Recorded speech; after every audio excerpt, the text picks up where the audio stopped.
Happy Monday, degenerates. Happy St. Patrick's Day to everybody out there. Hope you're having a beer for me / with me. We're rocking the green today because why wouldn't we? And we're rocking the baby blues. That's right, ladies and gentlemen. We got the first back-to-back winning weeks in I don't even want to admit it. I don't know how long. It has been too long since we've had back-to-back winning weeks. But here we are. We have the makings of what could possibly, maybe, potentially become a win streak.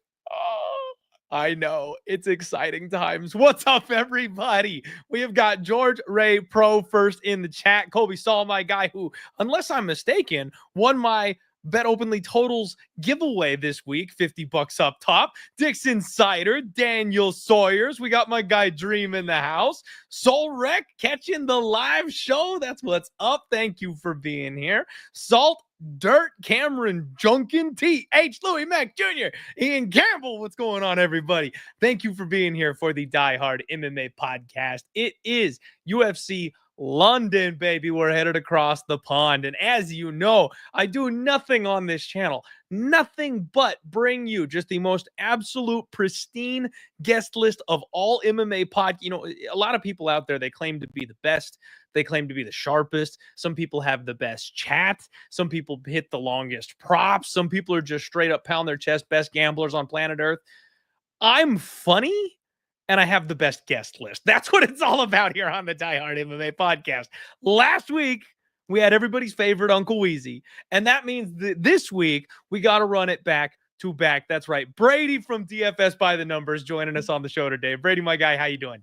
I'm doing pretty good. Yeah, Clint, you probably do have the best guest, but I think I'm the best singer in the MMA community. Best singer, pound for pound. I'm going to need you to prove it. I will later in the show if you remind me. I will. I gotta warm up the voice a little bit, but yeah. Congrats on 2 weeks in a row. I'm at 2 weeks in a row. Let's make it 3 for UFC London. I appreciate it, man. I'm happy to hear that you're at 2 weeks in a row as well. And you and I were chatting about this just a little bit behind the scenes before everybody else got invited into the show here. It feels like everybody won. Like last week was a community win. Brady, have you ever played Pai Gow at the casino? Have you ever sat down and played the table game? No. Okay. So it's the whole table versus the dealer. And it's not like blackjack where it's like, you know how everybody in blackjack, you have a decision to make. You've got to hit this or that, the other. The dealer, it's all okay. I said that wrong. In blackjack, if the dealer busts, everybody wins, right? Pai Gow, it's the same idea, except you don't have an opportunity to bust before they flip their cards. So everyone's always in to see what the dealer has, and they just call it a table win. Because when the dealer has the worst hand possible, you either push and you get your money back, or you have a winning night. And that's what last weekend felt like to me. Just the whole table's going nuts. We're all ordering drinks. Everyone's high-fiving each other and slapping ass. It was a good weekend. I love slapping ass. That's for damn sure. We all love slapping ass, Brady. How'd you do? I know you had a win, but how were the vibes coming off of the dumpster that was UFC Vegas 104? I don't know what it is with the dumpsters, man. Every time there's a dumpster, it goes really well. I didn't lose a bet up until the co-main event. I hit 3 big sub props. I hit the Andre Lima sub prop, the Carlos Vera sub prop, as did the community. That was one of those community subs. I missed it, Brady. Like Molly McCann, like the whole community gets to celebrate Carlos Vera submission 13-1. And then I hit the Mont Blackster Cody Gibson fight ends by sub. I had the fight doesn't go in the Judici Dubin fight, which I don't usually say this, but that was free money. We're not going to get another opportunity like that to fade a chick like Dubin for a very long time. Judici should have been minus 1,000. And then had the fight won't start round 3 in the Vallejos Choi fight, which was a pretty easy bet. But then I lost. I ended the night on a bad note. I lost the Vettori money line. It's a shame that he's washed at 31 years old. And then I lost on Zaleski dos Santos inside the distance. But overall, up 7.5 units, thanks to Carlos Vera. I couldn't believe it. I thought that was a donation bet, but he got the head kick and snatch at the neck. Dude, that's exactly why I didn't do it. Like, I saw everybody high-fiving and cashing tickets after he locked up that sub, and I talked about it, right? We talked about how his money line is literally the sub prop. Why wouldn't you take it?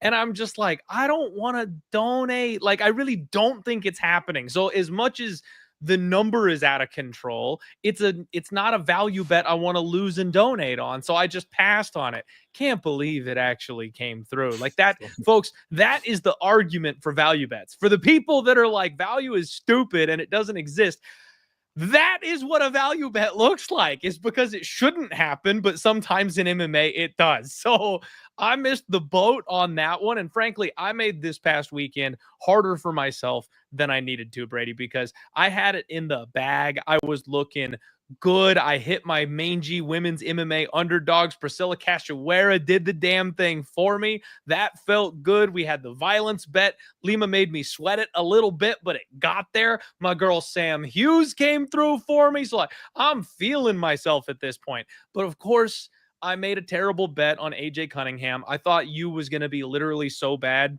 All it took was being big to beat him. Apparently, you can be so bad that size doesn't matter, and that's AJ Cunningham, lesson learned. But I really got hosed, I feel like, on the Kurt Holobaugh fight. I thought Kurt won rounds 1 and 2. And the fact that the judges' scorecards came out with every single judge on the board giving Alexander Hernandez round 1, I kind of feel like I got robbed there. Like, you can argue 29-28 for Alexander Hernandez, but nobody could have a 30-27 in that fight. So I was a little upset and frustrated about that one. And then, that was pretty much it. Like, the live bet shot me in the foot for 2 units, and then my donations on AJ Cunningham definitely knocked my numbers down just a little bit. But everything else went pretty well to plan. I did, my sub special died because I should have listened to Wheezy. I know you got the Lima prop, and me and Wheezy talked about it. I did a 2-leg submission parlay with Zaleski dos Santos and Damon Blackshear instead of using Lima. So that's just on me. Poor decisions. We could have got the sub special. I picked the wrong one, but I'll take the win. The last thing real quick, Brady, before we move on, I just want to point out, we got one of the biggest fraud checks of the year. Now, undefeated fighters are cheeks in 2025. The undefeated fighters need to be terrified of getting booked in 2025. If you've got an O next to your name, you're about to lose it this year in the UFC. That's just how things are going. But this Dair Nurgazai bum, okay, he rolls in 5 pounds overweight, which already should have been a red flag. But I'm like, you know what? Like, he's got this weird tick thing with his eye. Like, maybe he just had a bad flight. Like, you never know. And these guys, so many people are cheating now with the weight cuts. Maybe he just gave up and took the extra weight because why not at that point? So I'm like, I'm looking for reasons to kind of justify it and get around it. He gets rocked by Brinson Haberio early in round 1. Brinson, who is a power and really nothing else kind of guy. He's really a bum. He's kind of a you've got a puncher's chance type of fighter. And I'm like, okay, young guy gets clipped, but round 2's starting. Now he's going to take over. Sure enough, double legs, Brinson Haberio puts him on his ass. And I'm like, okay, this is exactly what I expected. He learned his lesson. He got clipped. Chin checks out. He's going to win the fight from here. He got Kimura'd from guard, Brady. Nobody has fallen victim to the Kimura from bottom since the Nogueira brothers were running around in the UFC. You don't lose in modern MMA via Kimura from bottom. Like, if you're the one who's underneath your opponent and they're big and they're strong and they know what they're doing, it's rare, but you can hit a Kimura from that position. You straight up don't know what you're doing if you're getting Kimura'd from bottom. That was one of my favorite moves as a BJJ blue belt when I competed, Brady, and it stopped working. When I got my blue belt, when I was a white belt, I could get these guys and roll them with a Kimura all day. You could hit the angle and crank their arm behind their back. They don't know what the fuck they're doing. I thought I was hot shit. As soon as I got my blue belt wrapped around my waist and started competing people with a little bit more knowledge, it stopped working. You've got to be terrible. You've got to be god awful.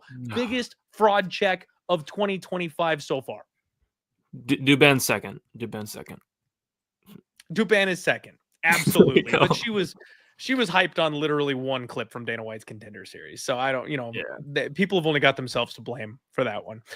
Anyway, that's what's up, you guys. We've already got over 200 of you live here on the show. Please do me a favor. Hit the like button if you haven't. Get subscribed also if you haven't.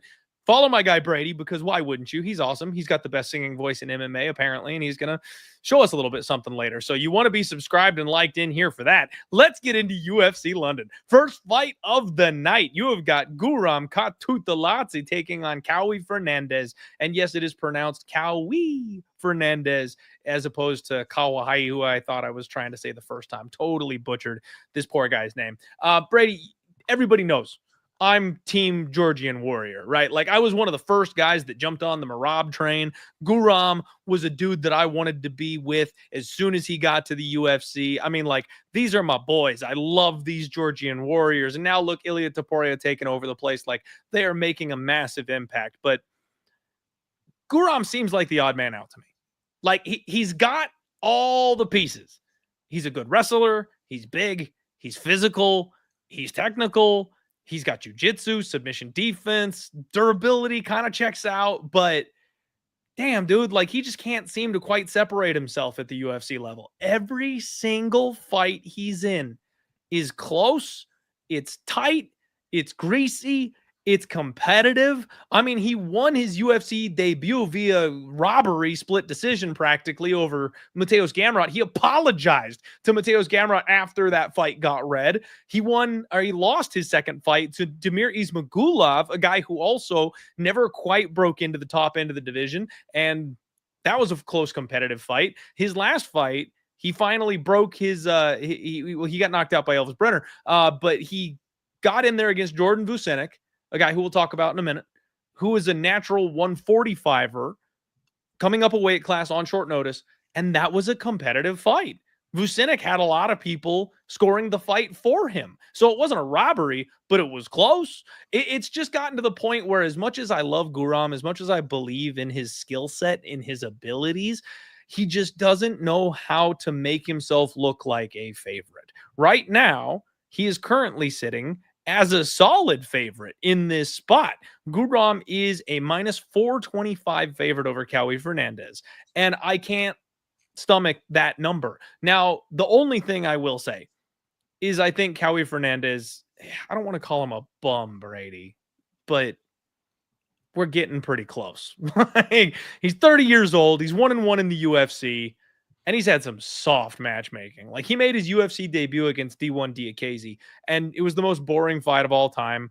It wasn't fun to watch. He just got sat on. And then he was gifted Yaya in his second fight. And Yaya can't grapple. Yaya is not a very good striker. Yaya is not overly durable. This guy came out and leg kicked the crap out of him. He's got a wide base. He does kick really hard. I'll give him that. He's got this leap in right cross that he really likes. Looks like he's got decent power, but he gets in close and he just like wings hooks from his hip. His face is wide open to get hit with counter shots. I don't think much of Kauê Fernandes, Brady. So I'm absolutely picking Guram to win this fight, but minus 425, like, oh man, like I've seen him make this spot greasy before. I don't know that I want to have anything to do with minus 425 Guram Kutateladze, even though I'm picking him to win. What about you?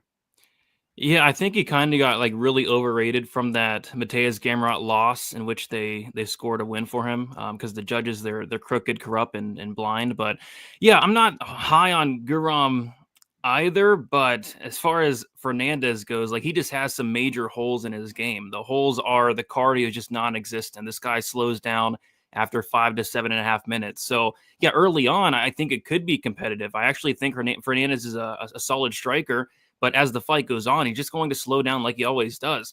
And then the other massive hole he has in his game is this guy has the worst takedown defense I've ever seen in my entire life. You know, a gust of wind takes this guy. I bet this guy's laying on his back right now as we speak. His takedown defense is terrible. So although Kutateladze, he wrestles here and there, like he wrestled a little bit against Vucenic. If he can take down and hold down Vucenic, he can take this guy down no problem. So I kind of think that's why the line is where it's at, because people are maybe thinking, yeah, I mean, take this guy down. He can do nothing about it. He'll welcome the takedown. He's one of those BJJ guys. He's a black belt Fernandes who kind of will play off his back, lose minutes, and that just doesn't seem to work at the UFC level. At this level, Kutateladze is a solid fighter. So yeah, it's got to be Kutateladze, but minus 450, no thanks. No thanks. But I'm picking him to win here, and I think he probably wins by decision. I'm with you. I could see the argument for like a submission, especially if he does go to the grappling game plan. I could see him just kind of auditing this guy on the ground. But yeah, maybe decision, maybe the sub, maybe ground and pound. Like, it's all kind of on the table, but I've got a feeling it could be sweatier than we'd like it to be for this card. Easy peasy to start the night, you guys. Next fight up, Loughran takes on Nathan Fletcher. And I have got this theory, Brady, that the newest generation of these Cage Warrior champions, they're not as good. We've got some legends that came out of Cage Warriors, but the guys that have been coming out of Cage Warriors recently have not quite been up to standard. And it seems like they're just, they're not quite cut from the same cloth. The skill set isn't quite high enough. I don't know if they're rushing them and they're young because the UFC is trying to get stars in here as soon as they can, or if they're just, regressing. Maybe they're just not as good. And we had a couple of absolute studs that came out. We'll find out. Loughran, 28 years old, Cage Warriors meathead, 1-2 in the UFC. Eye-opening loss against Jake Hadley. I was this close to betting Jake Hadley that night, and then I kind of talked myself out of it because I was like, man, Jake Hadley, he kind of sucks. I don't think he's going to win this. And then he schools Loughran on the feet for a full 15 minutes. This guy really relies on bullying people. He's big, he's physical, and all he wants to do is just crash into you and kind of football tackle, blow you over, double leg type of situation, get on top of you. He's got a nice jab, but he's got these little T-Rex arms. He can't reach anybody. He's so short and stubby. He's got 100% takedown defense, Brady, but that is literally on one attempt. And it's from Dana White's Contender Series. I'm sorry. It's from Jake Hadley. Jake Hadley tried one takedown on him and he stuffed it. That's the only takedown for UFC stats. So he does have a 100% takedown defense rating. Nate Fletcher, 27 years old. This guy blends his striking and his grappling pretty well. I like the way he kind of punches his way into the pocket, but he is another desperation wrestling type of fighter. He really wants to get on you and push a pace. He's got sick, heavy, solid top control. I love the elbow pressure. This guy's got a real nasty arm triangle, which is one of the submissions that works at decently high level martial arts because you can just kind of bully and pressure your opponent into that position where they give it up. Unfortunately, though, he's got kind of a meh level of competition. Ziggy Montes is a guy that just doesn't mean much to me that you're able to beat that guy. He was able to power through getting reversed a couple of different times in his UFC debut, but that was concerning in its own right because he was taking on Can Ofley, right? The guy Con Ofley on The Ultimate Fighter. And Con was able to put this guy in some questionable positions, lost a decision there.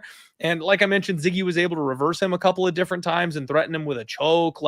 I'm just not sure that you're going to get a guy who relies on his offensive grappling, being able to push over this absolute cinder block of a human being. I don't like this fight. I think it's probably going to be close. I'm actually going to, it makes me a little sick to say it, man. But I think I'm going to pick Loughran just because I think when they're standing, he'll do more damage. And I don't think Fletcher's going to be able to grapple. So greasy split decision, Loughran? Question mark? Yeah, I mean, I could potentially see it being a little greasy here. I think this is one of your classic cases of just a market overcorrection. I mean, Loughran was minus 200, and I bet him there. I bet Loughran at minus 200 against Jake Hadley. I'll admit it. I'll say it loud and proud. It was a horrible bet. I felt awful. Quite frankly, I was pissed off at Loughran. And I think that's what's happening here, Clint. I think a lot of people are really pissed off at this guy. A lot of people not happy with this guy right now. But I'm looking at this matchup stylistically, and it's like, yeah, you brought up a ton of good points. Loughran's a walking punching bag with no striking defense, but Nathan Fletcher doesn't have great striking at all. I mean, Hadley's a much better striker than Nathan Fletcher. And then you look at it like, is Nathan Fletcher going to be able to take down Colin Loughran? Maybe. Is he going to be able to hold him down? I don't know. I mean, we've seen Fletcher reversed in a lot of fights, not just the Zigomontis fight or whatever his name was, but yeah, Offley as well. Went back and watched that Offley fight, and he made Khan Offley look like Khabib Nurmagomedov out there. Like Offley was taking this guy down, getting control time, and quite frankly, Offley won that fight 2 rounds to 0 pretty clearly, and I don't rate Khan Offley at all. So yeah, I think it's a market overcorrection here. I know it's sickening. It's very sickening to pick Colin Loughran, but I think he's more likely to get takedowns here. I think he's going to be the better striker, and I think he can get reversals and end up on top and do some damage on top as well. One thing we do have to mention, though, Clint, is this is actually a rematch. These guys fought as amateurs back in 2018. And I did see that. Fletcher did win that fight. But yeah, Loughran definitely had some moments. Loughran was able to get some takedowns. Loughran was able to get some reversals, end up on top. He was even able to get in some dominant positions. But that was 7 years ago. So I think we're going to see a different version of kind of both these guys. But yeah, for me, it's a dog or pass. And I think the line probably should be flipped. I kind of like this matchup for Loughran, even though it's hard to trust him after that Hadley situation. Yeah, I'm kind of there with you. It looks like minus 125 Nate Fletcher, plus 105 if you want Loughran. That was a little higher just like a day or so ago. I think he was plus 115. So a little bit of love, it looks like, coming in on the Loughran side of things, which makes some sense to me. Yeah, man, I think it's probably Loughran or pass, but I can't bring myself to put money on this one. I'm just so anti-Loughran at this point. You're right. I'm part of the problem. Like, I think I'm doing the same thing everybody else is doing right now, and just kind of throwing up in their mouth a little bit looking at this guy. One thing I do want to say is I reached out to my guy, Brandon Olivas, Team Fight Ready here in Arizona. I know they're big fans of Colin Loughran, and I was kind of hoping they'd made some comments a couple times about him coming out and training and stuff that I was like, you know what? If he did his camp over here and then went out there to go whoop some ass, I'd be like, if I've got Fight Ready Loughran, count me in. But he did not go out there for this camp. So I have questions about, is he doing anything differently? Because his game plan was abysmal in his last fight. Granted, it was an opponent switch up, right? You got to adjust on the fly, but that was just a horrific look for him to have zero answers when he's the guy that had the full fight camp. I worry about his coaching. I worry about the game plan. I worry about the execution. So I'm not trusting this guy with my money. He's got to prove it to me. I got to see it. I could see him getting a reversal, getting on top, and then kind of pounding his way to a victory. But, Kenny in the chat has got it right here. He's undersized. I don't like how small he is. Like, I know he's a brick shithouse. I know he's about as wide as he is tall, which is hard to do. Look at his head. Like, it's ridiculous how thick this guy is. But I think that size really is going to be a problem for him. He's going to have a hard time reaching people in the UFC. So, yeah, man, I wouldn't be shocked at all if he ends up losing another decision, because Nate Fletcher did win the first fight, and I think this fight could go similarly to the first one. Yeah, you never know, man. This guy, it's going to be hard to take down. Have you ever tried to take down like a fire hydrant? Those things are hard to move, dude. They're hard to take down, so we'll see. They are tough to take down. That is for sure. I like the comparison. All right, guys. Next up, you've got Shauna Bannon taking on Puja Tomar. And Brady, we have got my first action of the evening right here. Just 3 fights in on the card. Unfortunately, though, it looks like there's been some line movement. I apparently should have waited, Brady. I spotted my spot. I like my area here. But I was reading the market incorrectly, which is something I am very famous for, by the way. I am one of the worst when it comes to reading market moves, because, Brady, I think people see things the way I do. I look at something and I'm like, that's the one. That's the one right there. Turns out I'm insane, and most people don't think the way that I do. So a lot of times the lines will move against me, and I should wait a little bit to see which direction they're going to go.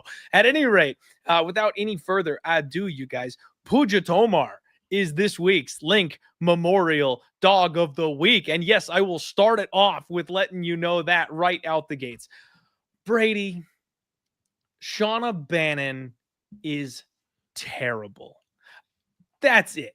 Plain and simple. Shauna Bannon is awful. She's long, she's tall, and the UFC broadcast will wax on about her being so technical and so athletic.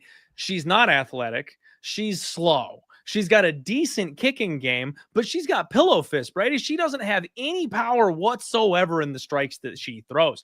And even with that, you would think, okay, so at least she's high volume, right? She's not even that high volume. She doesn't do anything particularly well. And then in her last fight, they were going off about, oh, Shauna Bannon has worked really, really hard on her grappling. She's gotten super into her grappling. She's really excited to show off what she can do. What she did was lose position 4 times over a TikTok star that they signed to get her a win. They actually brought Elise Ardeline in to lose to Shauna Bannon.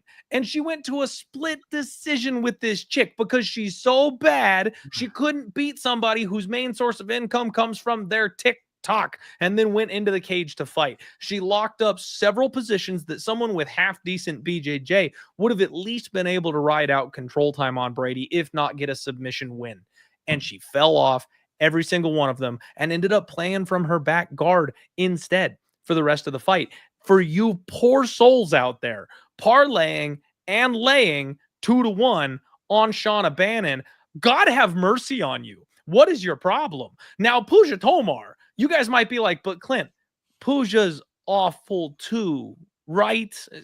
The real answer to that, though, is no, not really. She is really processed, Brady. Like, whether she's moving forward or backwards, she's got good blitz attacks. When she does decide to bite down on her mouthpiece and come forward, she has fast and accurate hands, and she throws in combinations. She also, like, screams at her opponent all the time, which is awesome. And it's like a Kia when she attacks, and it's eye-catching. It makes the shots look more impactful. You remember when what's his biscuit was like barking at the guy and totally broke him in round 3. Yeah. And it's an emotional thing that, like, it can cause you to feel like you're getting more damage than you really are because they're screaming at you as they're throwing shots. So, like, she's not the most heavy-handed person we've ever seen, but she is more powerful than Shauna Bannon is. And Shauna Bannon leaves her head wide open after every single attack. She likes to watch paint dry. Like, she likes to admire the awesome crescent kick that she just threw out there because she's flexible. I'll give her that. But in those moments where she just kind of sits back and stares at her opponent, her hands are down. She gets cracked all the time, but nobody has any power to be able to touch her and actually do anything with it. People want to talk about how Puja robbed Rayani Amanda. But that fight was really close, Brady. And you go back, you look at the numbers, and Puja Tomar actually outstruck Rayani in that fight. So it wasn't pretty, but the judges may have actually got it right. Either way, it was close and it was competitive. But I will go so far as to say that this is a step down in competition for Puja. So maybe she should have lost a decision, a close competitive decision, to Rayani Amanda. But Rayani whoops this girl's ass too. So it's Puja season, Brady. The UFC wants to get into India. She was the first Indian fighter in the UFC to lock up a winner, the first women's MMA India fighter. It's one of those things where they are doing everything they can to keep this girl relevant, get her some wins, hype her up. They've got a country behind her. And Shauna Bannon is not nearly as good as advertised. She's a little on the older side. She's a throwaway. She's the hometown fighter for this one, but I have absolutely zero interest in laying 2-1 on that side.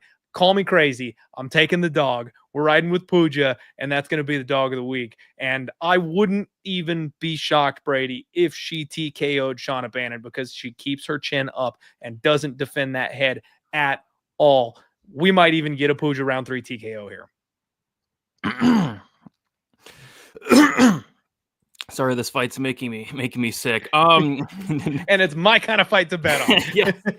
No, this fight kind of reminds me of that South Park episode, man, where they had the election, the giant douche versus the turd sandwich. Yes, sir. And in this case, you got the giant douche as Shauna Bannon, and you got the turd sandwich as Puja Tomar.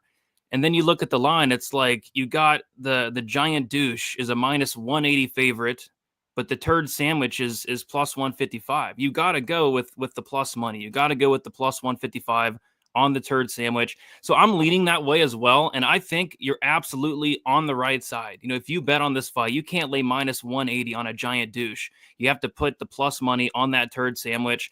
I don't know if I can get there, though. I mean, if I bet on Puja Tomar and I lost that bet, I don't know if I could live with myself anymore. Just me. That's just me. You're But talking to a guy that just lost money on AJ Cunningham and lost on JP Buys. Brady, I have lost all sense of shame when it comes to making bad bets. I will step right in that bear trap, and if it bites me, so be it. I already lost one leg. The Lord saw fit to bless me with a spare. yeah, I mean, I don't know if I'll get there, but yeah, that's the side. This fight has split decision written all over it. I think it's going to go to decision at a pretty high clip. You're right. If there is a finish, maybe it is on the Tomar side. So maybe another reason to like her. I kind of want to see what the split decision prop is, which is going to be terrible. But yeah, I think I'm going to pick Puja Tomar with you. I'm just not sure if I can put any money on it. So give me the turd sandwich to get it done by split decision. This fight's going to be awful. Let's go. Yeah, no, it will be. But I've got this thing, Brady, where if I pick an underdog to win outright, especially one that's in the plus 150, plus 160 ballpark or higher, I got to bet it. Like, I can't miss that. You know, if they're plus 110 and it's like, oh, it's a coin flip and I'm picking the dog, it's like, that's a coin I don't have to flip unless I really feel like I've got an edge, right? But when the line starts getting out to plus 160, it's like, if I actually think they're going to win, bad fight or not, like, I got to bet the dog. I think they're going to win. And it's not even a close coin flip. Like, plus 160 is good plus money, in my opinion. So I got to go. Good luck, man. Thank you. Thank you. I appreciate it. Now, there is a question, though, on this fight. Are either one of these ladies in for a proper rogering this evening? No. I think we're going to get a proper rogering on the next fight. Oh, okay. There's the call. Next up, we've got Andre Puliaev taking on Christian Leroy Duncan. And Brady, I hate CLD. I hate Christian Leroy Duncan. I have real issues with this guy. So when he first made it to the UFC, I was like, this dude's way overhyped and he's a bit of a bum. And I do not think he's as good as he's being billed to be coming in here at 10-1. And he lost to my guy, Armen Petrosyan. And I love Armen Petrosyan, who, rest in peace, just got cut today, actually. I expected so much more from Armen Petrosyan. I really thought he was going to be a guy that would develop and grow, and he would be kind of a mainstay in the UFC because he had a really workable skill set, you know? So I wasn't too shocked by that, and frankly didn't even count it against CLD much that he got that loss. I think I bet Armen Petrosyan that night, actually. So I kind of let it go, right? But he got so many wins via spectacular finish, Talulian, Ribeiro, Todorovic, which those names are all awful, by the way, but he kind of had me believing. Gregory Rodriguez is a guy that I've never really believed in either. I feel like he's chinny. He's older than his, reported age actually is. And I really thought CLD was just going to be younger, faster. He's one of the few guys in this weight class that can match the size of Gregory Rodriguez. I thought he was going to clip him. I really did. And he got shown the door, Brady. We want to talk about fraud checks. Like, he got his ass whooped by Gregory Rodriguez. He was out there.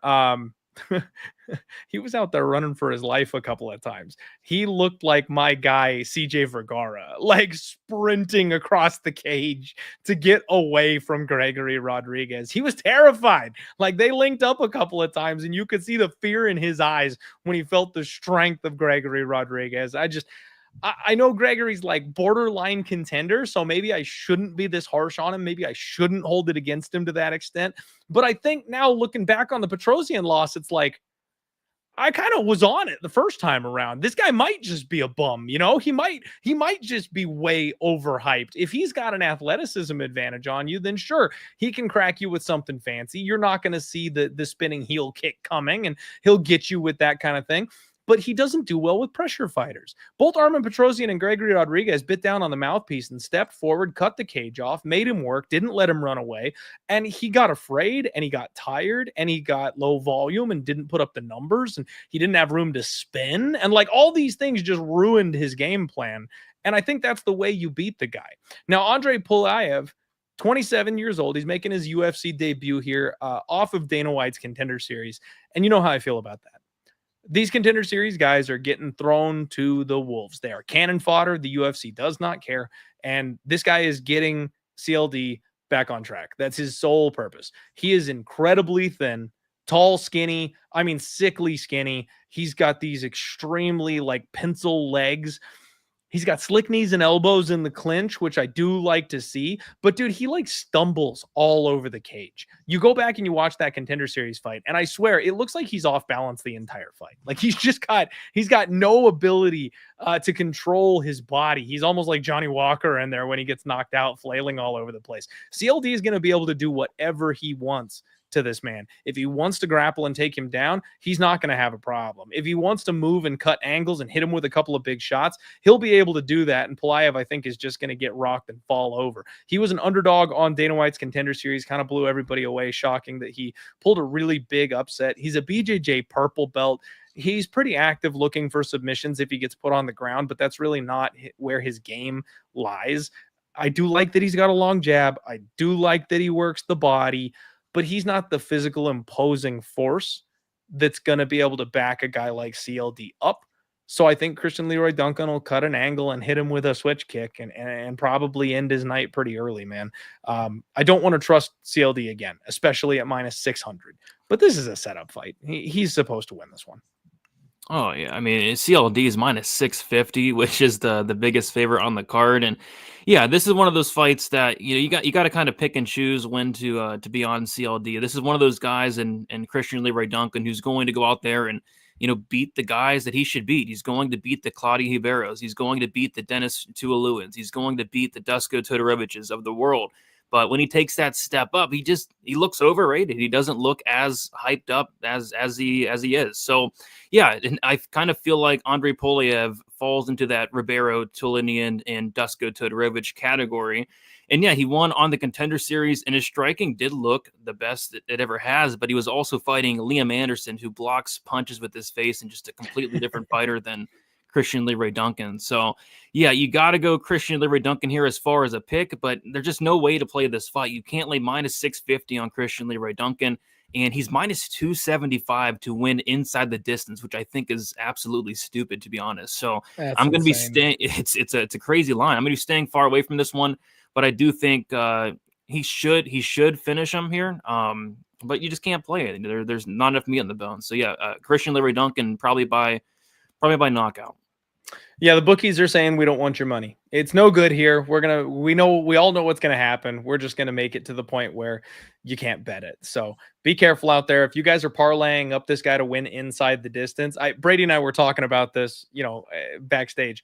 Why didn't I just go with like the low hanging fruit last week of Kevin Vallejos by knockout? Minus 150, Kevin Vallejos by knockout. Every single person on planet Earth cashed that ticket that plugged it in. And I went, you know what? I don't like laying minus 150 on singular finish props because you just never know. Well, it came through. That was the easy one.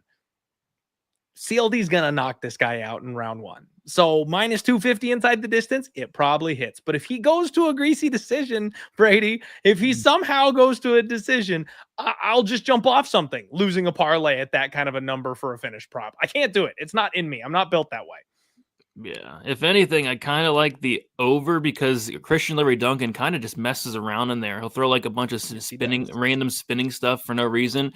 Kind of feel like it goes a little bit longer, but it's kind of going to be a sweat. So yeah, it's just a big stay away for me. Yep, I'm with you. Complete pass for me here. Next up, we got some big boys, though. We got Marcin Tybura, and he takes on Mick Parkin. So this is a great spot for me, Brady, and I'm not really sure why I'm hesitating, quite frankly. You've got a very close competitive line here that's sitting right around pick'em right now. Mick Parkin was a slight underdog. Money has come in on him to drive this thing towards him being the favorite or to just being minus 110s on both sides of this fight. And you guys know I am a Mick Parkin believer, right? This kid is big. He's a solid wrestler. He's training with the champion. So he's coming from a good gym. He's got good bodies to roll with. He's got good boxing. He's got decent God-given power. I mean, Łukasz Brzeski in his last fight, the easy I win button against Brzeski, take him down. Everybody knows that. That's been proven at the UFC level at this point. Guy can't hang on the mat. What does Mick Parkin do? Comes out, jabs him up, and knocks his ass out. He's like, no. I don't need to grapple. My boxing's good enough. My power's good enough. I'm going to smoke this guy. So he came out and did the damn thing. I mean, I know Mick Parkin has fought essentially nobody. They've really bought him some time to develop in the UFC. This is a huge step up for him, and he's undefeated. We already talked about how undefeated fighters are doing in 2025. So at 10-0, I'm a little worried about my guy. Kyle Machado, Muhammad Usman, Lucas Brzeski, Jamal Pogues. Like, these are the guys he's beating. It's awful. But he's got 4 UFC caliber fights in the last 2 years, and now he's finally taking a step up. It's time. And Marcin Tybura, 26-9, this guy is the gatekeeper of all gatekeepers. You know, he's 39 years old. He's knocking on the door of 40 there. We're finally starting to see that up and down that these guys do, Brady, when they start getting towards the end, right? Like when you've got a fighter who's been holding their spot in the rankings and they start to age out of the UFC, they start taking a couple of L's, and I think of it almost like drowning, right? Like, this is just a horrible description, but like when people are drowning, they're fighting for their lives. They're keeping their head above water, but it's a matter of time. They start getting tired. They start sinking below the waters. And then you have one last gasp. You get yourself up there, you get your air, but that's it, man. Then you're completely exhausted. You're out of energy. Your body's exhausted, and you can't make it back up for air anymore after a certain point. I feel like the win over Jonathan Deniz was the last gasp for Marcin Tybura. Man, I absolutely hold the Sergey Spivak armbar against him more than you can believe. As much as we're talking about you shouldn't be getting Kamurd from guard, especially a BJJ black belt who's 40 freaking years old, you shouldn't be getting armbarred from guard in men's heavyweight, man. That's just not what you should be doing. You can always trust the fight IQ of Marcin Tybura, and that's really why he's been kind of a betting darling for a lot of people for the last couple of years. He comes out, he grapples. He knows he's got a little bit of a durability issue, so he's very defensive and solid when he's striking these days. He doesn't get reckless. He looks to take you down. He looks to wear you out. He looks to drag you into deep waters and see whether or not you can swim. And more often than not, these guys can't. He's got really great ground and pound. He's got a very active submission game. When you get tired, he knows to look for the neck. So he's a guy that'll finish in round 2 and round 3 when these opponents start really floundering underneath him. I do not believe he's got enough of a wrestling advantage to be able to maul Mick Parkin like that, Brady. And if they're striking, it's probably pretty close. But one of these guys is durable and young, and the other is not. So I'm going to lean on the youth advantage here. We've got the 10-year age gap. Mick Parkin is obviously a guy that the UFC is looking to get behind and looking to work with. I think this line is recency bias from the exciting finishes that Marcin Tybura has had in his last couple of fights. But I think Mick Parkin's just too big of a boy. I think he'll be able to hang on the feet with this guy. I think he'll be able to defend the takedowns because he's a half-decent wrestler himself, keep this thing on the feet, and box up Marcin Tybura. I probably should get in on this before he starts becoming chalk. I think it's Mick Parkin, and I think minus 110 is probably a cheap price tag.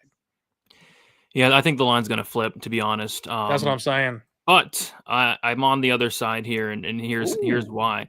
Here's kind of how I'm seeing it. I think a Mick Parkin win, like best case scenario, for me at least, I think a Mick Parkin wins like a close 15-minute striking fight on the feet, split decision. Like, I think the striking between these two, I think, is going to be a lot closer than people think. Like, I can't get that Kyle Machado fight out of my head for Mick Parkin.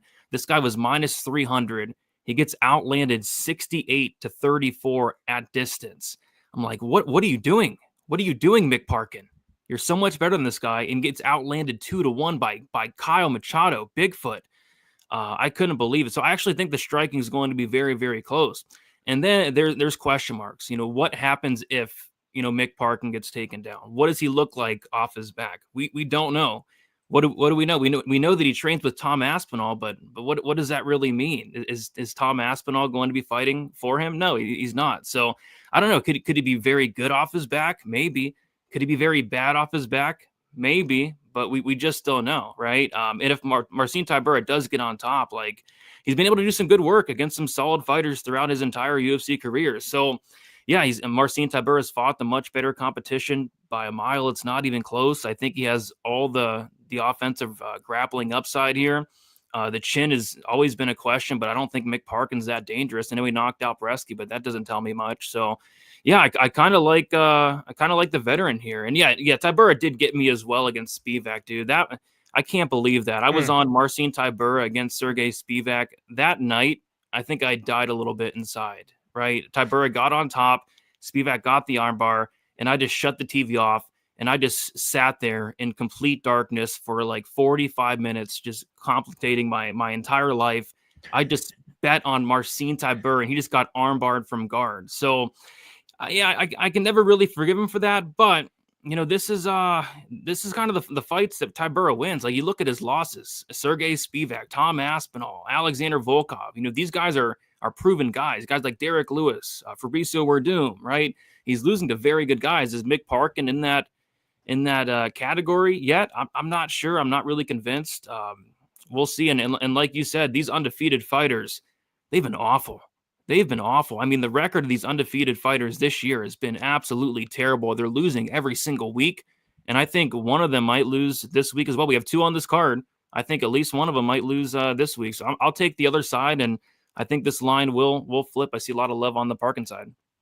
Yeah, man. If you like the Tybura side, sit tight because the money is coming in on Mick Parkin. But Brady, I was right there with you, and I think that's why I've got such an issue with Marcin Tybura, because I look to fade Marcin Tybura. He's a guy I've lost piles looking to get on the other side of, because I remembered his chinny days, right? When he was not when he first got to the UFC, but a couple of years ago, they were giving him the top echelon, the top contenders, and he was getting knocked out every single fight. I just thought his chin was going to be dust, and there was no coming back from that. Turns out you give him a break in competition, and his durability holds up just fine. Well, I thought he was chinny and just kept betting against him no matter who he was fighting, and he whooped my ass many times. I finally trusted him against Sergey bum-ass Spivak. I finally trusted him in that spot, and that's how he repaid me. So I'm with you. Like, there's a vengefulness in me trying to get my money back from Marcin Tybura. But I think this could be the guy where if if Mick Parkin is legit, he can bring some of those chin issues back around for a Marcin Tybura. Just high volume, big, powerful right hand, clean boxing. If this fight isn't grappling, I think Mick Parkin will edge him out, might be able to clip him and hurt him. But like you mentioned, it very much could be a closer fight on the feet, and I kind of expect that. So that's why if you're going to bet it, do it now if you like the Parkin side, because you don't want to be laying minus 150 here. Minus 110 plus money, that's all fine. But if this number starts to blow out, that's not where you're going to want to be. Yep.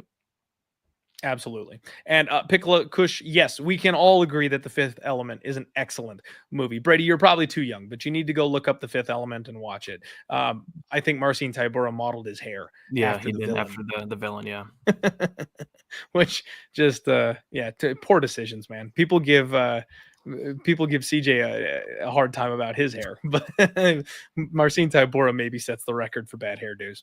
All right, everybody. Next up, you've got Loughran Kavanagh. He's taking on Felipe dos Santos. And Brady, this is a banger. This fight should be an absolute banger.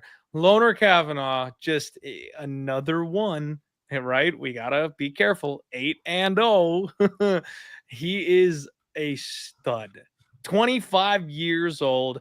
And I talked about this last week, Brady. What I'm noticing is it seems to be almost, I don't know if meta is the right term. Maybe it's not meta, but like the style that's having a lot of success right now is these guys that are not high volume. They're not low volume. They're almost kind of pot shotty, right? You've got Daniel Marcos is kind of my example for this. And Andre Lima last week.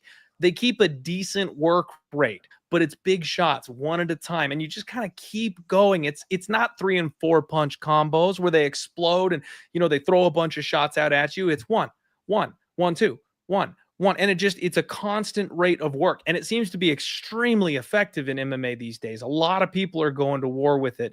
And that's a lot like how I see Loughran Kavanagh fight. He's very smooth.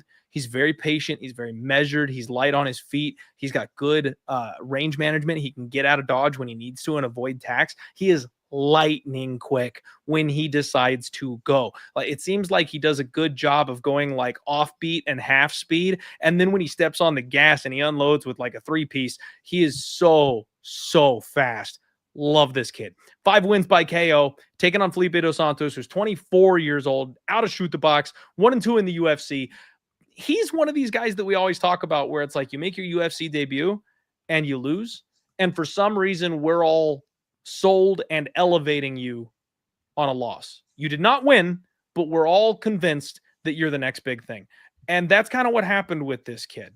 I'm not entirely certain that he deserved the credit that he got, right? He fought Manel Kopp on short notice. He hurt Kopp a couple times in that fight, but we all know Manel Kopp is very well known for playing with his food. I feel like there's a chance Manel Kopp let him get off a little bit more than he should have. Like if Manel Kopp takes that fight on a full camp and is prepared for this kid, it probably doesn't look the same, right? You run that back. He fights Victor Altamirano in his next fight and goes to a split decision. Very close, very competitive, very volume-based fight. And that's tough, man. I don't think Victor Altamirano is very good, frankly. And if you're going to war with the volume king, Victor, to a split decision, that's a knock in my book. Now, he lost Andre Lima. Lima's a bad dude, so I'm good with that. I'm all fine with that.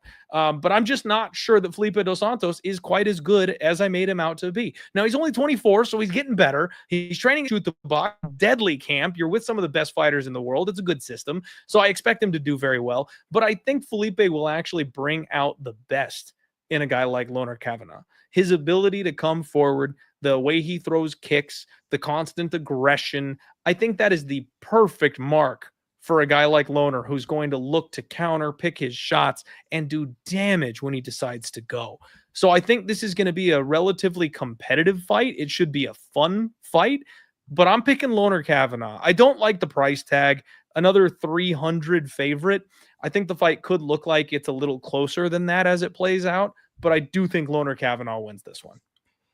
Yeah, and you brought up a good point. Like, I think, the community as a whole kind of really overrated Felipe dos Santos after that loss from Kopp.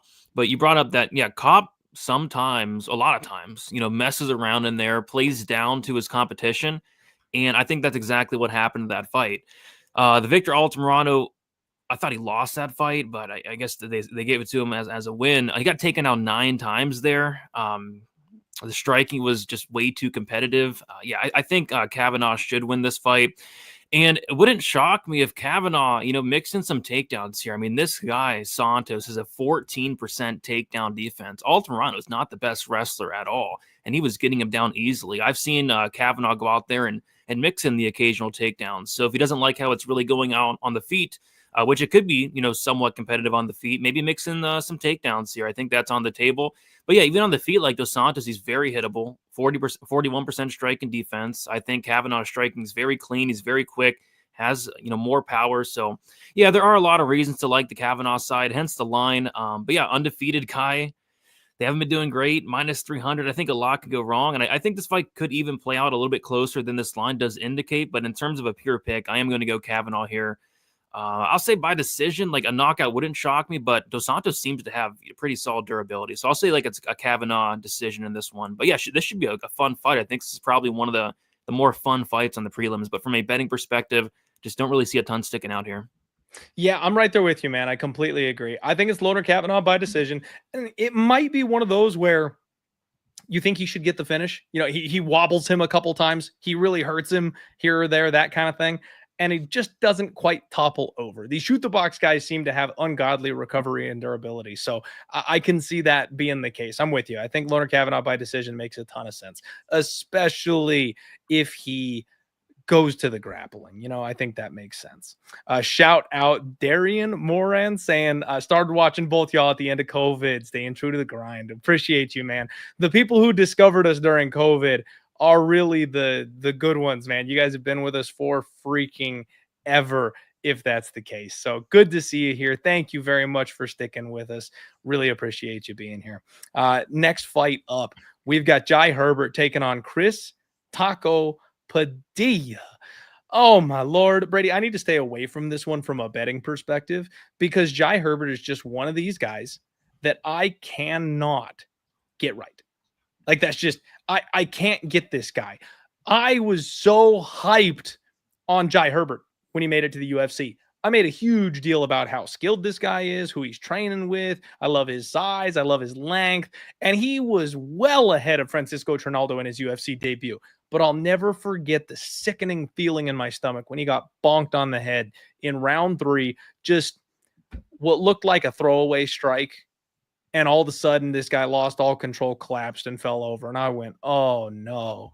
Well, that can't possibly, that was a fluke, right? Like, can't be this guy's real trajectory, right? So I went right back to war with him as a big underdog against Renato Moicano, a guy I didn't believe in, at that point. Obviously, Renato's gone on a crazy run and become a fan favorite at this point since that fight.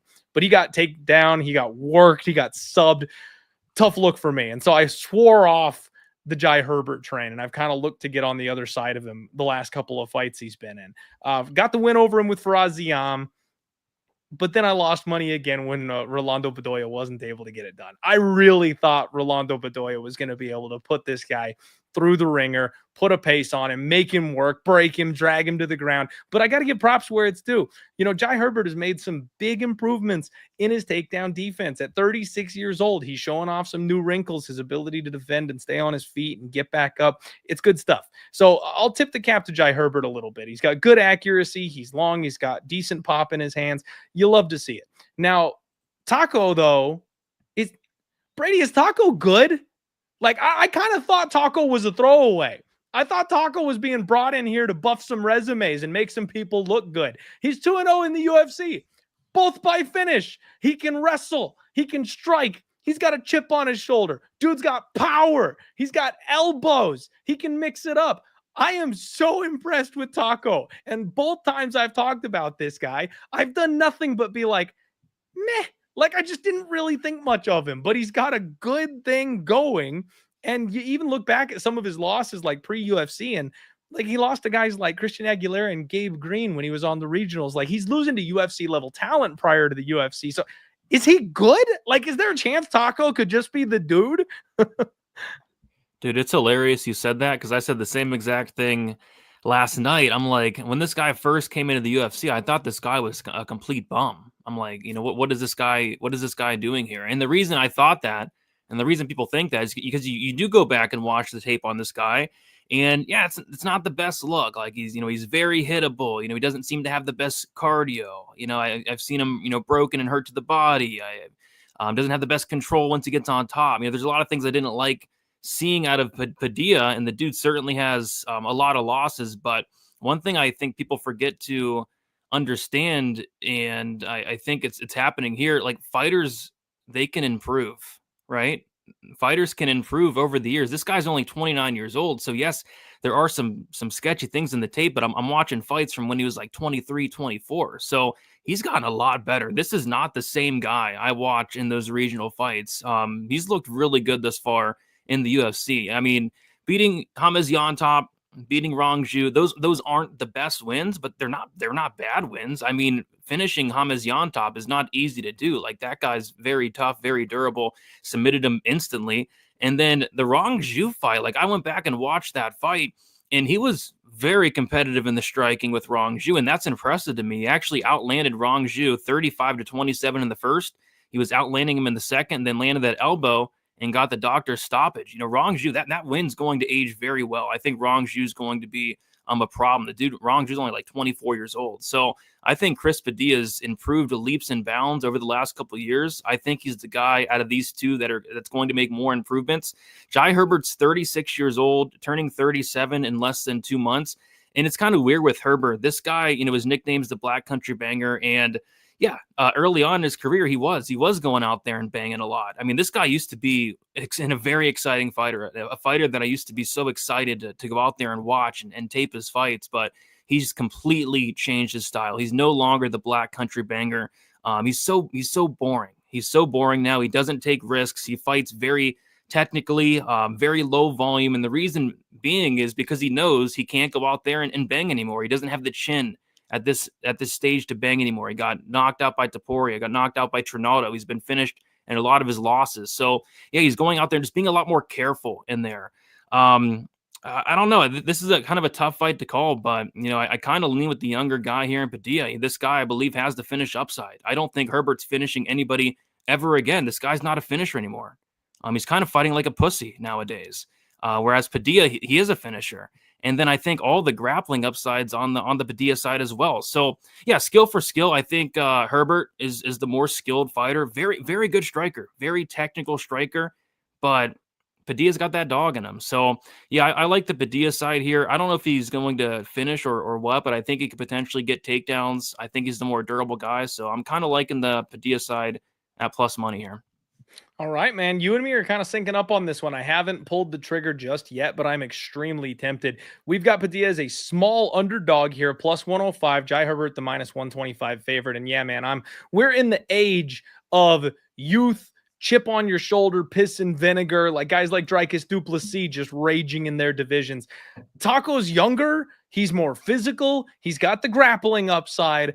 And I could see him getting this man to the ground and just elbowing the hell out of him, trying to hurt him on his way back up. And I will not forget the wobble that I saw out of Jai Herbert, right? And on top of that, let's not forget he got absolutely nuked by Ilia Topuria at 36 years old. That durability is going to eventually kind of take a step back here. So it's taco or pass for me, man. I love me a Taco Tuesday. I will buy in. And we see what's our man in the chat here? Chris saying Taco said after his last fight that he's the best MMA fighter in the world. And you know what, Brady? I'm going to believe him until proven otherwise. He's 2-0 in the UFC. And until I see this man lose, we're going to say Taco is the best UFC fighter in the world. All right, Taco, go out there, do the damn thing on Sunday. Prove it to me, kid. Get a TKO for me. Let's go. He just keeps winning, man. 2-0 as a dog. So we'll see as a dog again. Let's see if he can make it 3. All right. And hey, our guy MMA Locker Room in the chat. This guy does awesome interviews. Make sure you're checking out his stuff over on Pub Sports Radio. Taco apparently told him that he's looking to drag him into deep waters. And yes, we got the correction there. Deep waters. Love to see it. That's the plan. That's what you do. You know, if you got a tall, spindly guy like Jai Herbert, who's maybe a little gassy, who can be had on the ground, you drag him deep, you make him work. That's the right game plan. So not that every fighter can stick to a game plan or that they always work, but at least he's got the right game plan. That's a plus for me. All right, guys, real quick, let's shout out some of these sponsors. First and foremost, Spectation Sports. You guys, if you haven't signed up for Spectation, you need to. All right, we're gearing up. There's a lot of awesome events coming up. Cage Titan 70 this week on Saturday. Baroka 2, brand new organization, Baroka. They're hosting their second event. That's going to be next week. It's right around the corner. And some of these events, you guys, are freaking awesome, especially the Cage Titan ones. Look at this. UFC fighter Jay Perrin working his way back up to a title opportunity. This Miguel Savison kid is an absolute beast. And then further on down this card is Joe Poirier, somebody that you guys need to probably be aware of. Joe Poirier apparently was vetted through the entire Ultimate Fighter process, and they decided to not allow him on the last season of the Ultimate Fighter, but the UFC has their eyes on this kid. He is this close, and he's getting an absolute banger of a fight against the shoot the box guy on Saturday. So potential UFC hopefuls, a lot of guys that have a lot to prove, and you can get a discount to sign up for Spectation Sports using promo code DIEHARD. Link in the description below. Check it out. Get signed up and study some of these fighters, especially for Dana White's Contender Series season, which is right around the corner.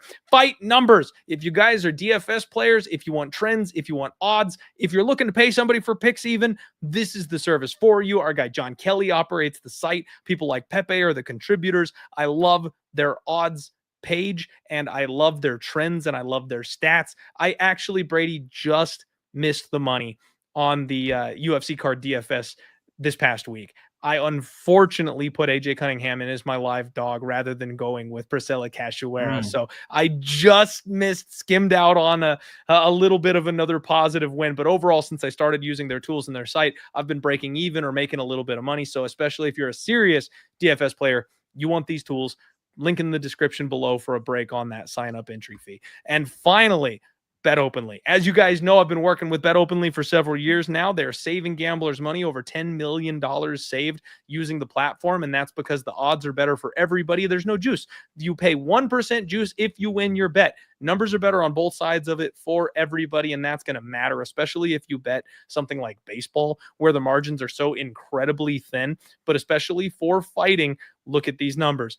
Plus 116 on Loughran, minus 116 on Nathan Fletcher. That's how your odds should look, and the winner will pay the 1% transaction fee Everybody involved is saying money. You've got a lower price tag on the favorite. You've got a higher number on the dog. That's what Bet Openly is about. It's peer-to-peer. There's another real human being, another degenerate taking your action on the other side. So you're not funding a bookie. You're not funding one of these big books like DraftKings or that are trying to take people and cut your money off. You can put as much money into these as you can. There's some high rollers that use this platform that bet 10K, and these bets are getting filled. Check it out. It's a wonderful platform. And even if you're not looking to necessarily dive in feet first on it, you guys, I'm doing contests. I'm doing giveaways. I actually am able to help you guys get a feel for this thing. And we did a contest where we did totals last week. You're picking overs and unders with a $50 top prize. All you got to do is be signed up, come play in the contest. If you win, you got $50. Now you can try the platform out for free. So get signed up. Hit the link in the description below. Come check it out.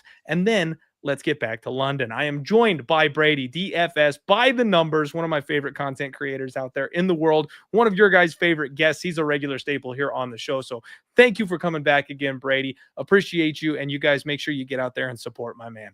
Let's get into the rest of these fights. Nate Wood takes on Morgan Charrière. What a fight. This one should be an absolute banger, Brady. So Nate Wood is another one of these fighters that I've had a bit of a tough road with, right? I am not sold on Nathaniel Wood. I should be at this point, right? 20-6, 31 years old. He's in his prime. I didn't like the move up, man. I feel like he's just too small for 145 pounds. I know he was like killing himself to get down to 135, but I don't think he's going to have long-term success up here at 145. He's a decisionator. Like, it seems like he should be able to just break these people with his pace and his pressure, but he never gets those finishes. And frankly, Brady, he always gets hurt. Like in every single fight, Nathaniel Wood gets cracked and dropped in round one. That chin is this close to going, man. It's hanging on by an absolute thread. Somebody is going to put this man out and bury him 6 feet under. It's going to happen. It's just a matter of time. So I have a hard time with playing Nathaniel Wood in general, but you're getting plus money on him this week. And that's maybe a little bit more enticing. Usually he's like a minus 300 favorite. And then he relies on winning rounds 2 and 3 after conceding round 1 to win decisions. I don't like laying minus 350 when that's the game plan for these guys.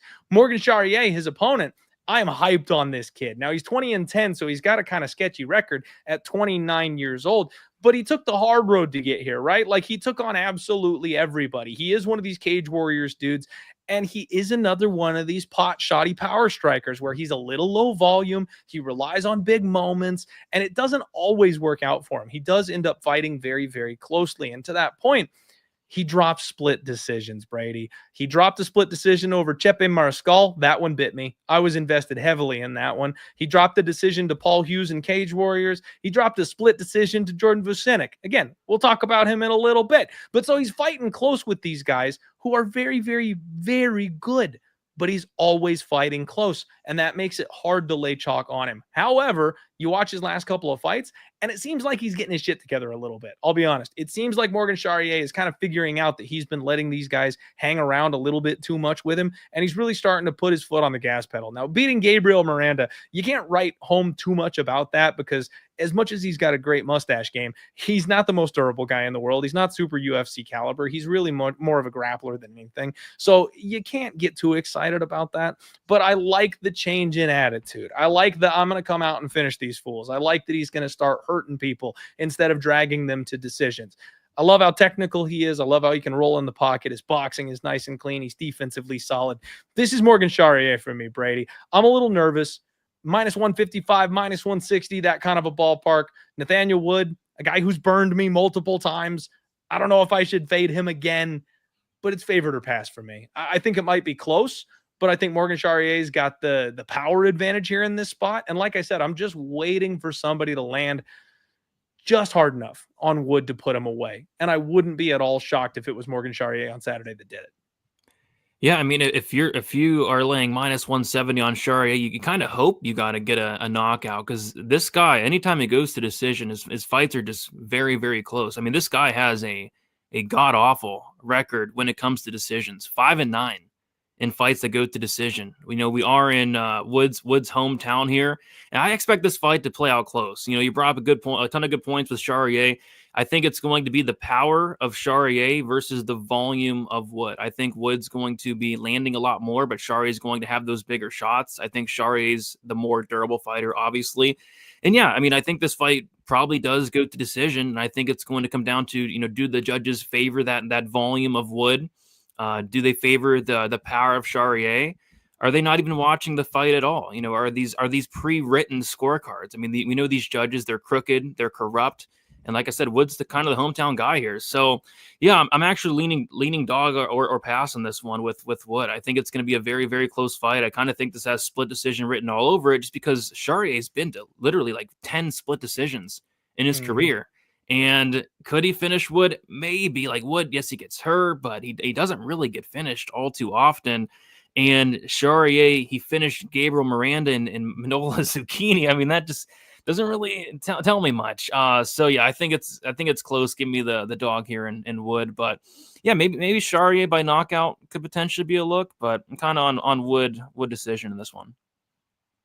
Okay.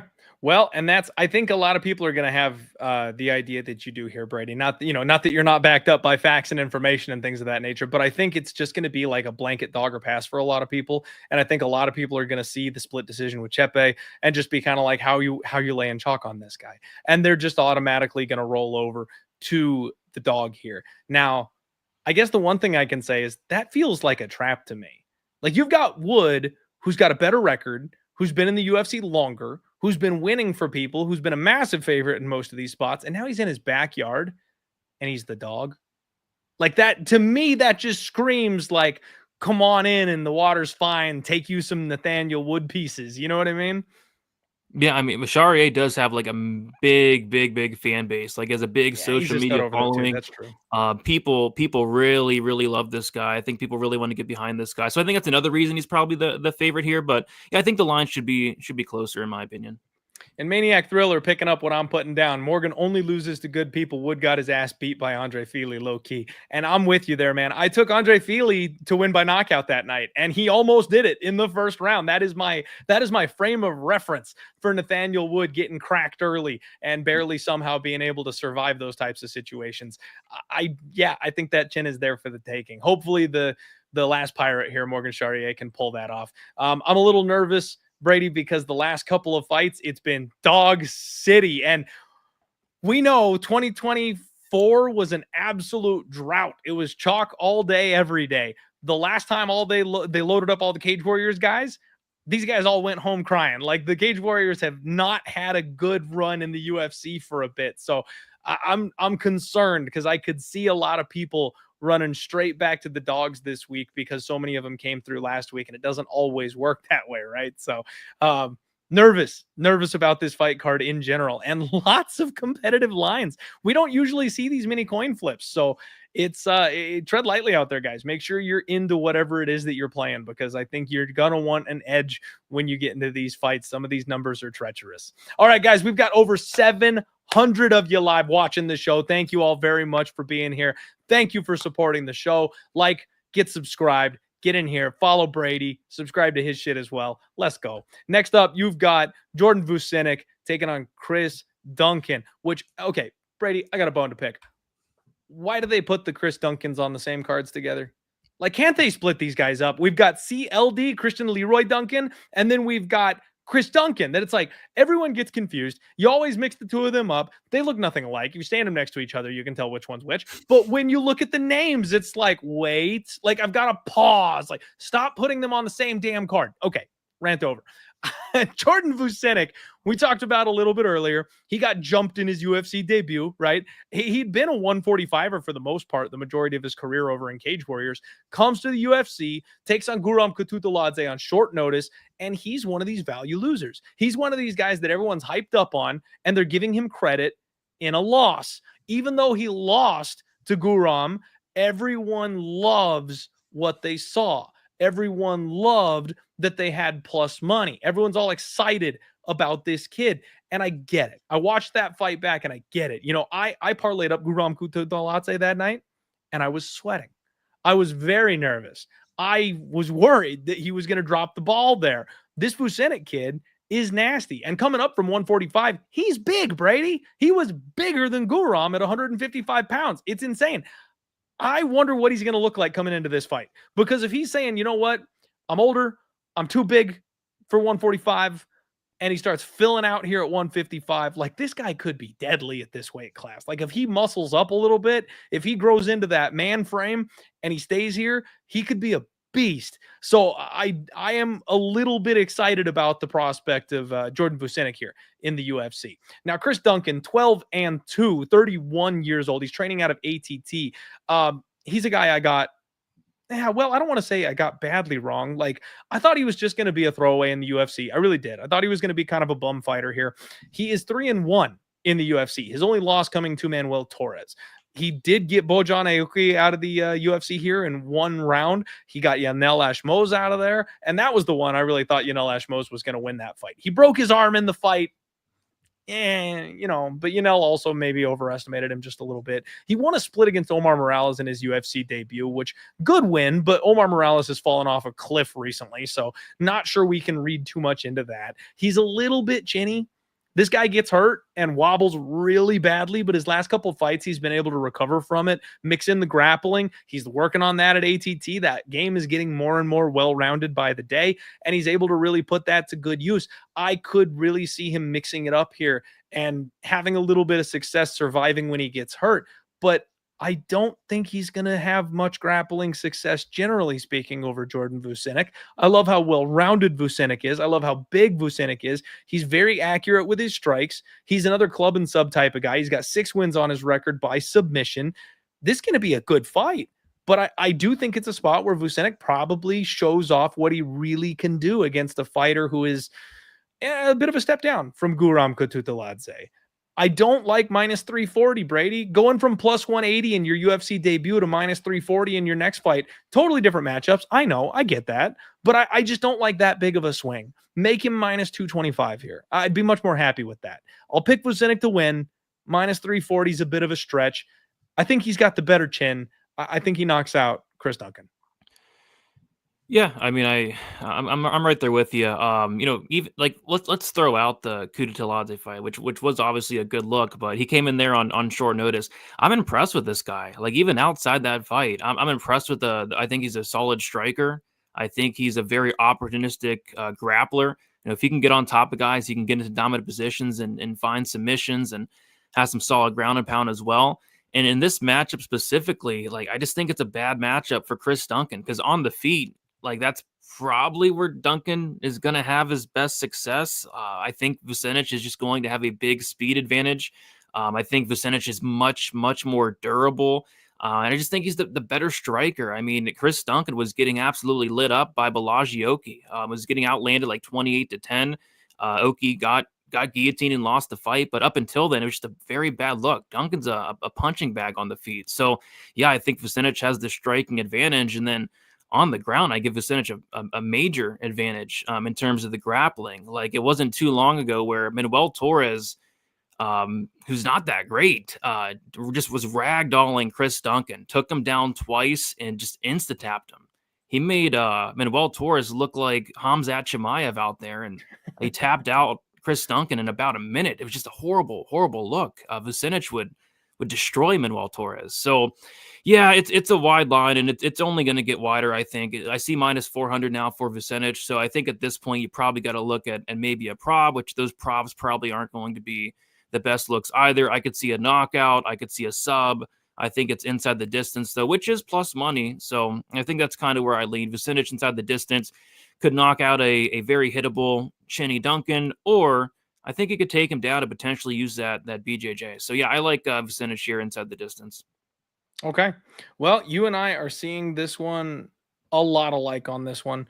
Vucenic inside the distance seems like the move. I like the speed advantage. I like the power advantage. I think he's got a much, much higher ceiling, but just be cautious. Short notice debut. Sometimes they just don't follow up that performance, guys. So just a heads up.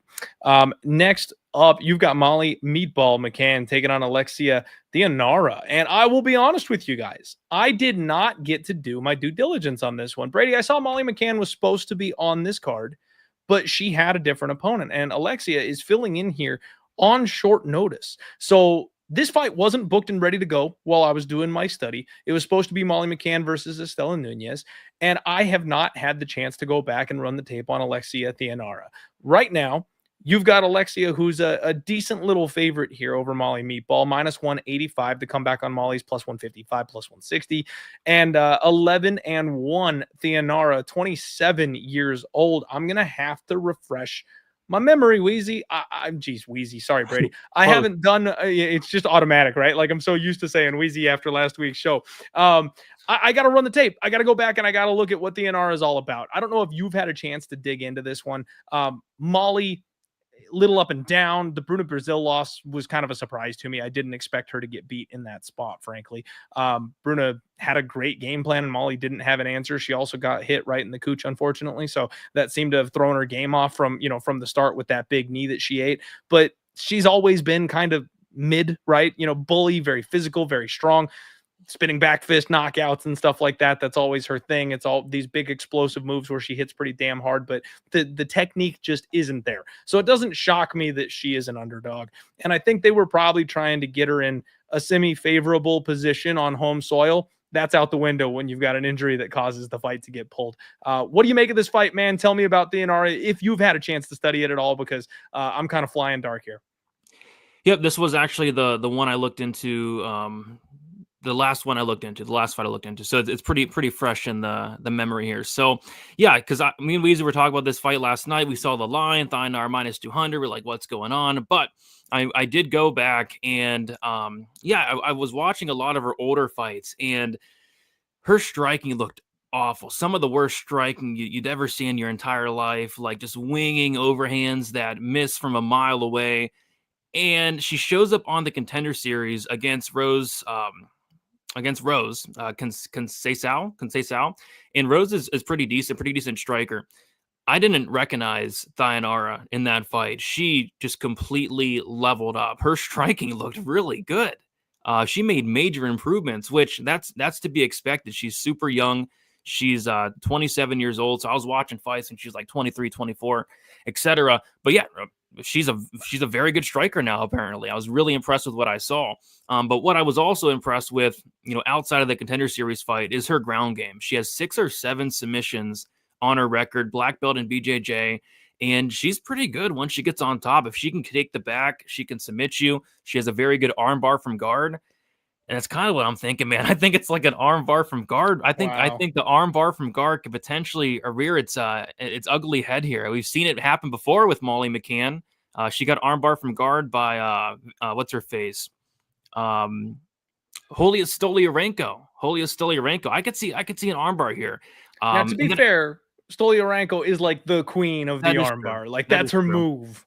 She has like 11 of them. Thainara only has like 3 arm bars. So that's fair. But went back and watched that Bruna Brazil fight, and Brazil was like taking her back easily. I was like, man, if Thainara gets in those same spots, she probably will choke out Molly McCann. So I think the line, it is kind of silly, but when you look a little bit more into it, I kind of like Thainara here. I think the striking could actually be competitive, but if this fight hits the ground, we've seen Molly McCann had on the mat more times than not. I know she's improved her grappling, and she did cash that community sub against Diana Belbita. I think Thainara is very live for a submission here. So that's what I'm going to go with, Thainara by submission. She is coming in here on short notice. Molly McCann, she is in her hometown, but I have a feeling if this fight hits the ground, it's just going to be bad news for Molly. Okay. Hey, if it's a levels game on the mat, I'm all for it. Count me in if that's the case. So, I like it, man. I will do my due diligence, everybody. I will look into it. But early lean from our guy Brady, who I very much trust, is Alexia Thainara as the side. Next fight that we can talk to you about, though, is Kevin, Mr. Worldwide Trailblazer Holland, taking on Gunnar Nelson. What a weird fight, Brady. What an odd fight here.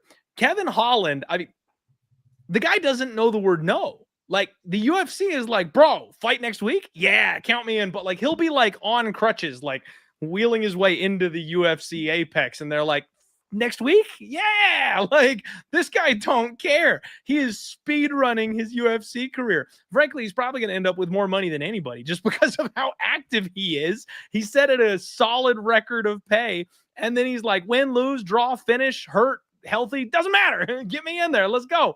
This guy's going to be a millionaire by the end of the week. He has fallen on tough times for a guy who has so much skill.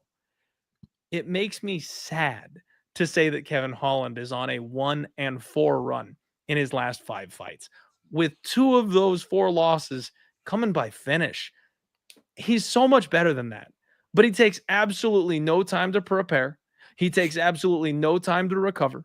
He is not improving in the off time. He really just goes in there with what he's got. And if he can beat you with that, then great. And it sucks because I really feel like he could be a lot better than he is. Now, he's coming off back-to-back fights where he just got violated on the ground by Reiner de Ritter and Roman Dolidze. Now, these guys are contender-level grapplers, and that's always been the Achilles heel for Kevin Holland. I've talked about Holland being so good on the feet. If he could defend a takedown, if he could have a get-up game, he would whoop a lot of these guys, Brady. It just sucks that he never gets the chance because everyone knows he's easy money on the mat. Gunnar Nelson is 36 years old, and he's got 14 wins by submission. He's like Batman. This guy he's off the record. He shows up out of nowhere once a year when they throw up the gunny signal and whoops somebody's ass and then disappears for another 14 months. Like, you got to respect the hustle of Gunnar Nelson. He just waits for his 1 card per year, gets a win, gets a bag, and then dips out.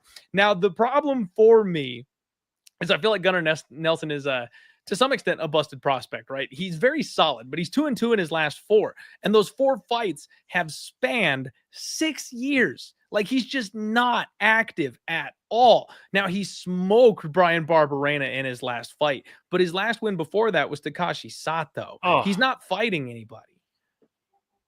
What was that? Okay. I thought you were saying something. Sorry.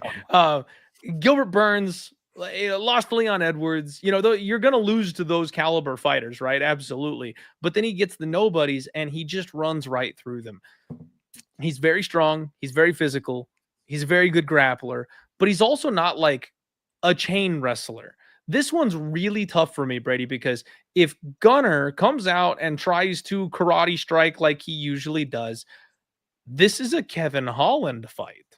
And I haven't said that in a long time. I've been trying to warn people to stay the hell away from Kevin Holland because he's became such a fan favorite. People are just hand over fist trying to get in there. People were convinced he was going to beat Reiner de Ritter. What does the matter with you people? But after that, the pendulum has swung. And now we have nobody wants anything to do with Kevin Holland.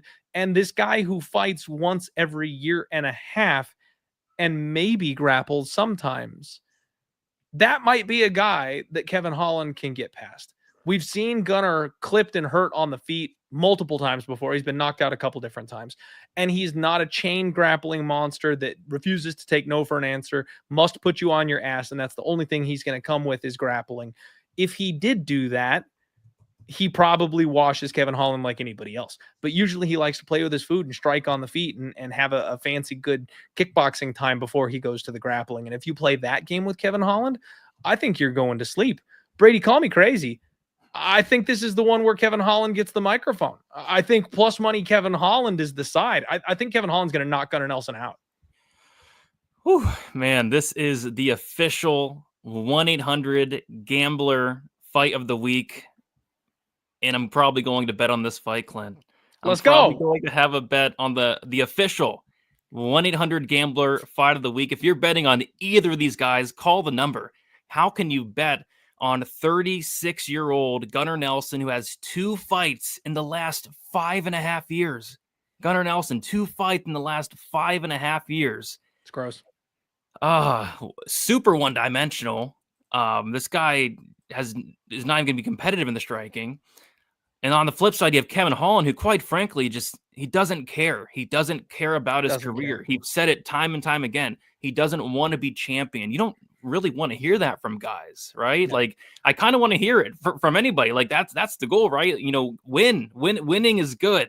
Winning is good. Kevin Holland doesn't care to win, it seems like. But there's a couple very important things to mention in this fight. This fight is going to be at welterweight, which is huge. And it's huge because it tells me a couple things. It tells me Kevin Holland, he cares a little bit. Yeah. He posted that, right? He did. He's the one that posted that. That's hilarious. But yeah, this fight's at welterweight, which tells me, Clint, Kevin Holland, he cares a little bit. Deep down, Kevin Holland cares because that's where he needs to be fighting. He needs to be fighting at welterweight. How many times have we seen these big middleweights go out there, take him down, and either control him across 25, 15 minutes or sub him? We've seen it time and time again. Kevin Holland is 4-3 at welterweight. The losses, they come against strikers. They come against guys like MVP. They come against guys like Stephen Thompson, Jack Della Maddalena. He hasn't lost to a grappler yet as a welterweight. So 1-800, strong enough to defend a couple takedowns at this weight class. He's good here. He's actually good at this weight class. So yeah, it's disgusting. It's 1-800 Gambler. I may end up in a padded room after Holland gets subbed, but one last ride. Who's with me? Who's with me? One last ride. One last ride. One last ride. One last ride. Kevin Holland, so help me God. So help me God. If you lose this fight, I'm done. But yeah, Kevin Holland, money line, will be a bet this week. And probably might want to get in soon because the line surprisingly is coming down, dude. The line's coming, money's coming in on Kevin Holland. So yeah, one last ride. God help me. People are figuring it out. I think some people are seeing kind of what we are seeing. It's the right weight class. It's a pissed off Kevin Holland. It's a huge break in competition. It's an older fighter, someone who'll have a speed advantage on, man. And that's yeah, Brady, put the phone on speaker. You and I can call the hotline together. We'll be sitting next to each other. Hey, you know, what's your problem? Just so you know, for the recording, there's two of us. You know, we'll make sure they're fully aware. Jeff K saying you should have already been done with Kevin Holland. And that's the thing right there, Jeff. We have been done with Kevin Holland. If you've been listening to my show at all, you know I've been out on Kevin Holland. We told you Jack Della in a big way. I told you to stay away. I thought, you know, Kutateladze is a guy I wasn't sure you could trust to grapple. He doesn't follow game plans. So I was like, stay away from that one. But people mocked me for my Reiner de Ritter bet. Like, I have been fading Kevin Holland on this run. So we have been out on him. But there's a certain point where the number and the perception come into play. And Kevin Holland on this awful run is somebody everybody and their mother is going to want to bet against in this spot. But the bookies are telling you this is an even fight. Those are the magic spots. When a spot is ugly and it's greasy and the number is wrong and you don't want to put your money on somebody, but you have to. Because the spot determines that it's a good bet and you have to, even though you don't want to. Those are the best bets you can possibly make. It's Kevin Holland this week.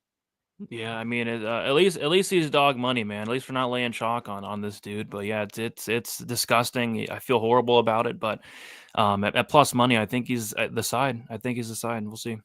Yep, I'm right there with you, man. Let's do it. We're gonna get it. Kevin Holland's gonna get one for the boys this time. And the post-fight speech is gonna be fantastic.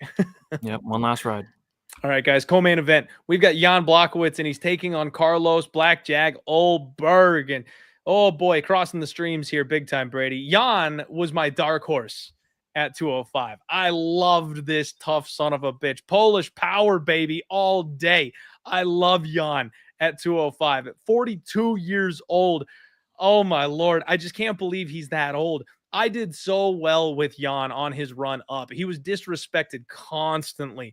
Corey Anderson, Dom Reyes, Israel Adesanya, Alexander Rakic. Like, he was always good price tags, and he's just so underratedly talented. He's good everywhere. He's also a DBZ guy. I will never forget when we had Dom Reyes talking about being Goku, leading up to the fight, and somebody else chimed in saying they were Vegeta, and the interviewer had the thought to ask Jan. He's like, well, he says he's Goku. Like, what does that make you? And Jan looks right into the mic and goes, I am Broly.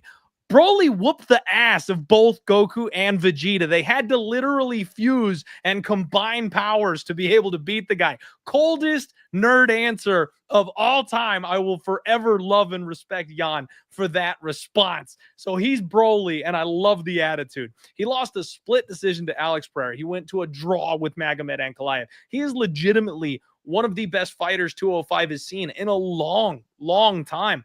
Carlos Ulberg is a guy that I was late to the party on. 11-1, 34 years old. I don't like the age on the, the prospect number here. Don't get it twisted. This is a step up in competition, you guys. Nikolai Nerimarianu, Ihor Poteria, Daun Jung, Alonzo Menafield. His first step up in competition was Volkan Oezdemir. That's the only guy near the contender level that he's fought, was Volkan Oezdemir. And now he finds himself as a minus 230 favorite over a former champion, over a guy who went to a split with Alex, over a guy who went to a draw with your current champion. Is this the time? Is this the spot where we finally get it all back? Betting against Carlos Ulberg? For me, it's dog or pass. I know he's fast. I know he's athletic, but I can't get the moments where he gets caught out of my head. I cannot unsee those moments where he's uncomfortable, when he gets tired. And he's taking on a guy in Jan who knows how to attack the body. He's taking on a guy in Jan who's not fragile. He's taking on a guy in Jan who knows how to wrestle and knows how to drag opponents into deep waters. I know Jan's 42 years old, but this is a huge test for Carlos Ulberg. And Ulberg is not a 31-year-old, 29-year-old prime up-and-comer. He's a kickboxer that was on The Bachelor. Like, he's 34 years old, and he's done very, very well for himself. I've never thought Carlos Ulberg was champion caliber. I still don't. I am extremely tempted to go to war with my guy, Jan Blachowicz. It is dog or pass for me, Brady. I may be alone on that. The only thing that worries me is the layoff for Jan. Coming off the shoulder injury that pulled him out of the Rakic fight. He's been gone for a year and a half now. At 42 years old, that's not really something that you want to see. But who knows? At his age, maybe the time off was good for him. I'm not entirely sure, but I can tell you his chin is not completely cracked. The durability is still there to some extent. You don't want to test that against Carlos Ulberg, but I think he's live here. I'm not sure what to do with this fight, Brady, because it's dog or pass, and I've already got Puja, and I'm going to bet on Holland. I don't know if I can stomach having Puja, Holland, and Jan be my three plays on this fight card this week, but that's where we're trending. So what do you make of this fight? So, kind of with you there, kind of not. Like, if this fight was a couple years ago, I'd be betting Jan. I would have already bet Jan, probably max bet Jan here. Take my money. If it's 3 years ago, we're shipping it. I know. And that's the thing, dude. This guy... lots and lots of injuries for Jan. Double shoulder surgeries, a neck injury, which are they're brutal. This guy's showing up with double knee sleeves. He's showing up with the ankle sleeves. He'll probably come in with a neck brace for this fight. He's getting up there. He's gonna have the shoulder wrap. Him in a wheelchair. he's gonna pull a Darren Elk and just wheel into the cage come Saturday. That's the thing, dude. Like a couple years ago, it's Jan. It's just the injuries, the age. He's 42. He's been off for a long time, right? Like his last fight was that Pereira fight was a couple years ago at this point, right?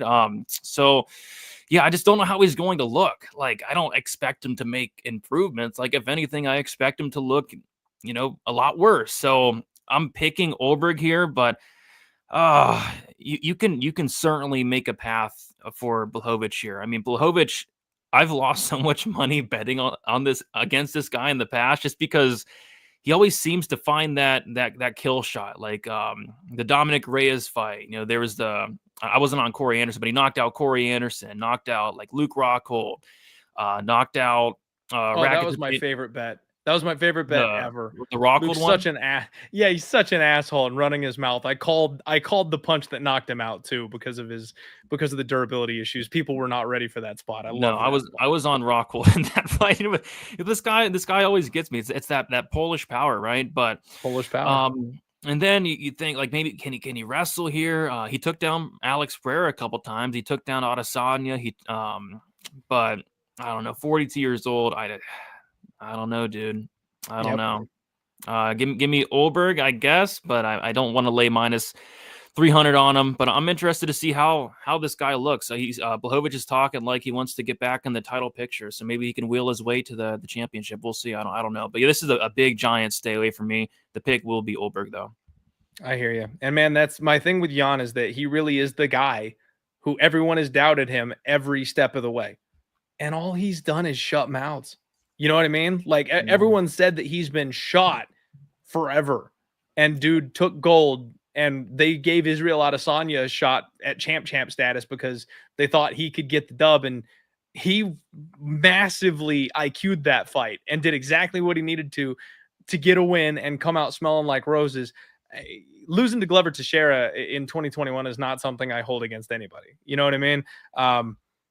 And I think he was injured in that fight as well. Yeah, so, he had like a neck problem because as soon as Glover wrapped up his neck, instantly tapped. It was an instant tap, and that was one where, unfortunately, I missed the memo. People were talking about knowing about that afterwards, and I was like, no one sent me a DM. Like, I had no idea he had a neck problem coming into this fight. But yeah, man, this is really the trust your balls spot on this card, Brady. This is the nut up or shut up, ride or die. I try not to bet on old fighters. Once you're past the age of 40, like this game is for the young. You can't really do this thing at 40 plus years old. If there was ever a guy that I felt like was enough to be in the Glover and Pereira category that could do it at 42, 43, it would be Jan. So I also just am a non-believer in Ulberg and always have been. He's done nothing but beat bums, but he's proven me wrong every step of the way. I thought he was going to lose to several of those bums, and he never did. Biggest fight of his career, huge step up in competition. If I'm fading Ulberg, this is the fight to do it. I've just got to decide if I've got the balls to pull it off. You know what I'd be interested to know is that the plus 3.5 on BLachowicz could be interesting. I just think if Ulberg's winning, he's probably knocking him out. Yeah, that's the thing as well. Like BLachowicz could look just awful, and the plus 3.5 is only plus 100. He's a big dog. I thought it'd be much better than that. But yeah, that's not even good. If it goes a full, because honestly, Brady, if it goes a full 15 minutes, Jan should be favored. Like if this fight is going the distance, I'd lay chalk. You know what I mean? Yeah. If you guaranteed me, like Clint, Ulberg and Jan is going 15, I'm betting Jan all day.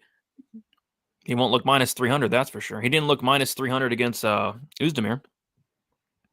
Ulberg, you mean? Yeah, Ulberg versus Oezdemir. Yep. Yeah. Exactly. And that's kind of my point, is that I'm like, if it's going 15 minutes, that probably means Jan is having grappling success. That it's probably a fight that favors Jan far more than not. So, yeah, man. Okay, I don't know. We've waxed poetic on that enough, you guys. I'll decide what I'm doing. But yeah. Dixon Sider, don't remind me. TJ Dillashaw, the shoulder issue really absolutely destroyed me in that fight, because he whoops Aljo's ass 9 times out of 10 if he has a healthy shoulder. I will die on that hill. Main event time, you guys. Leon Rocky Edwards takes on Sean Brady. A fight of men who you know what? Battle of Bilal's sons.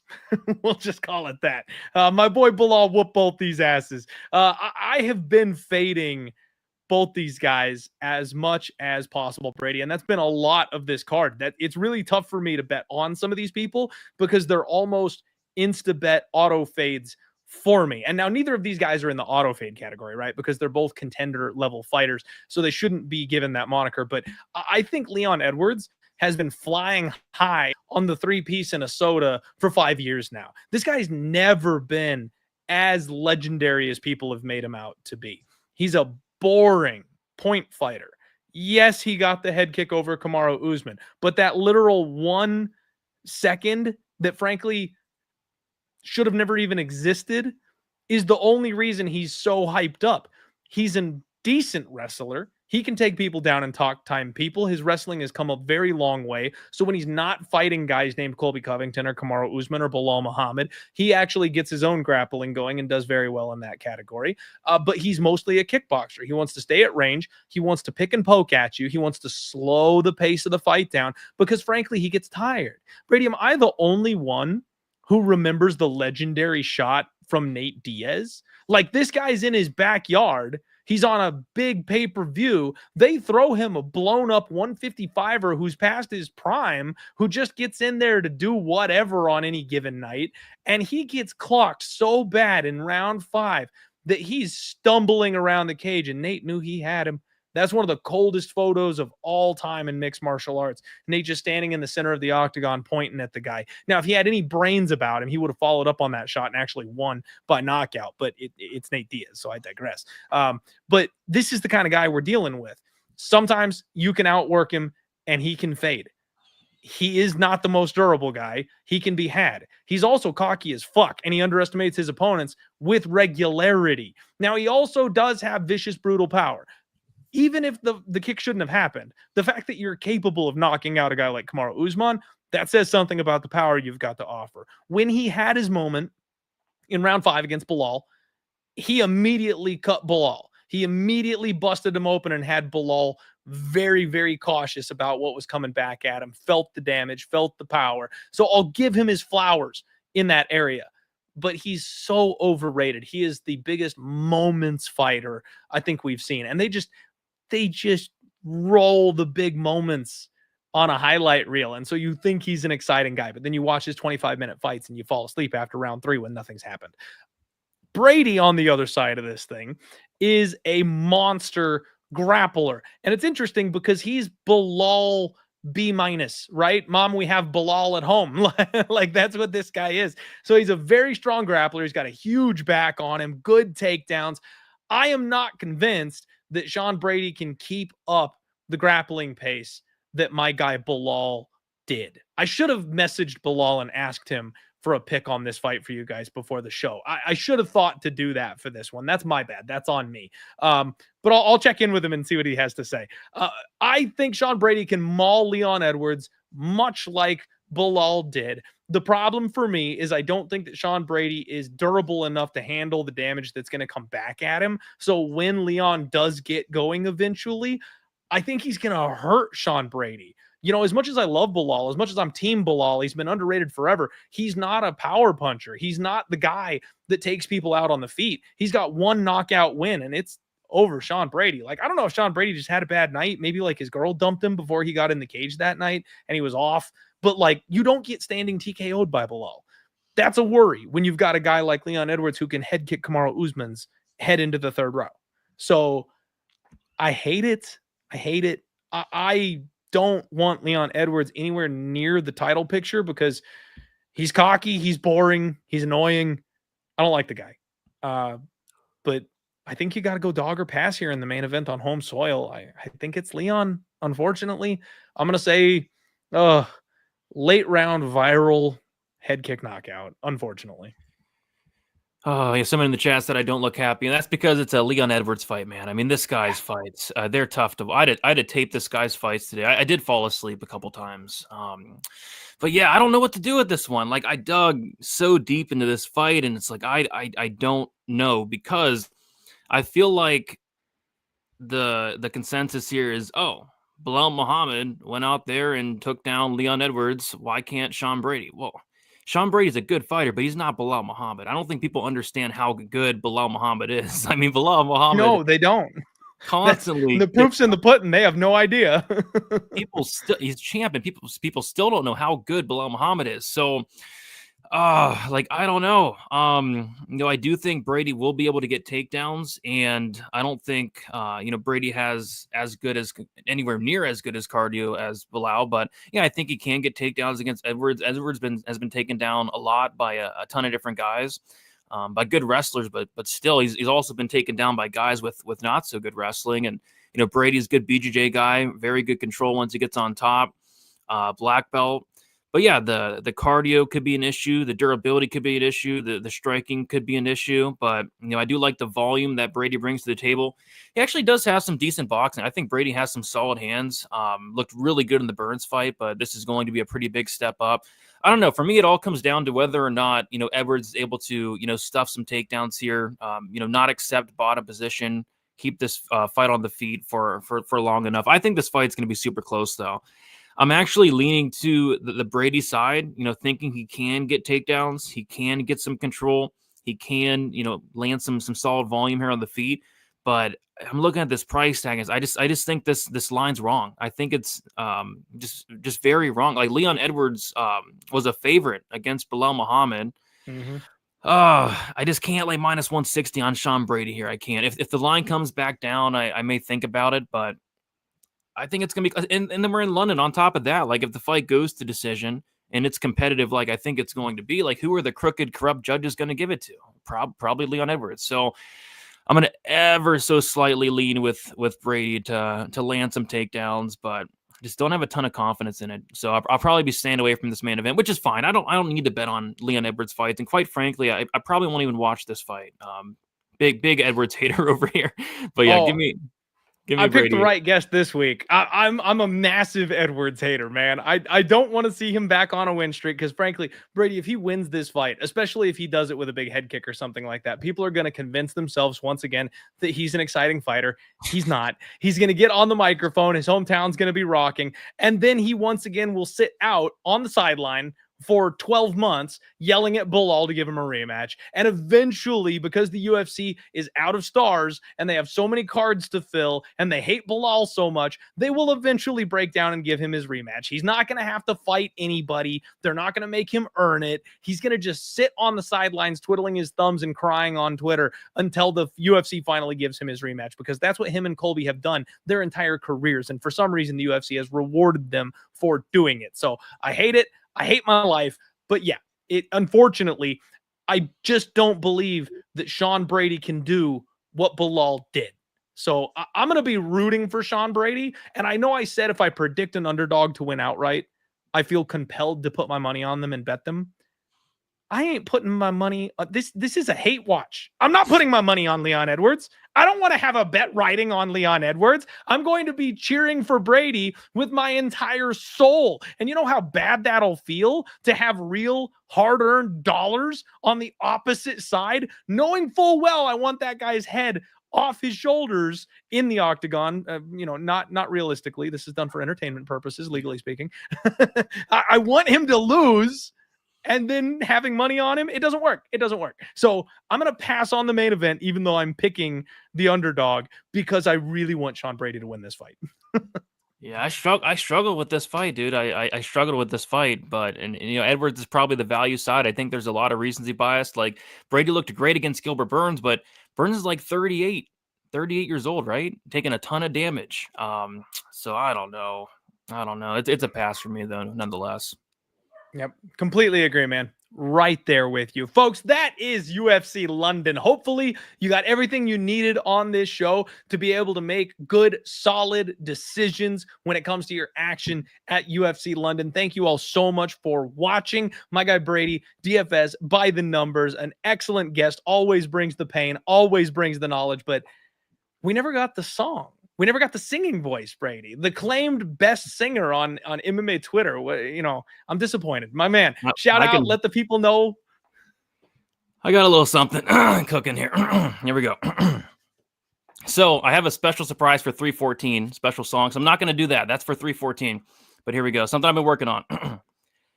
Whoa, whoa, whoa, baby girl.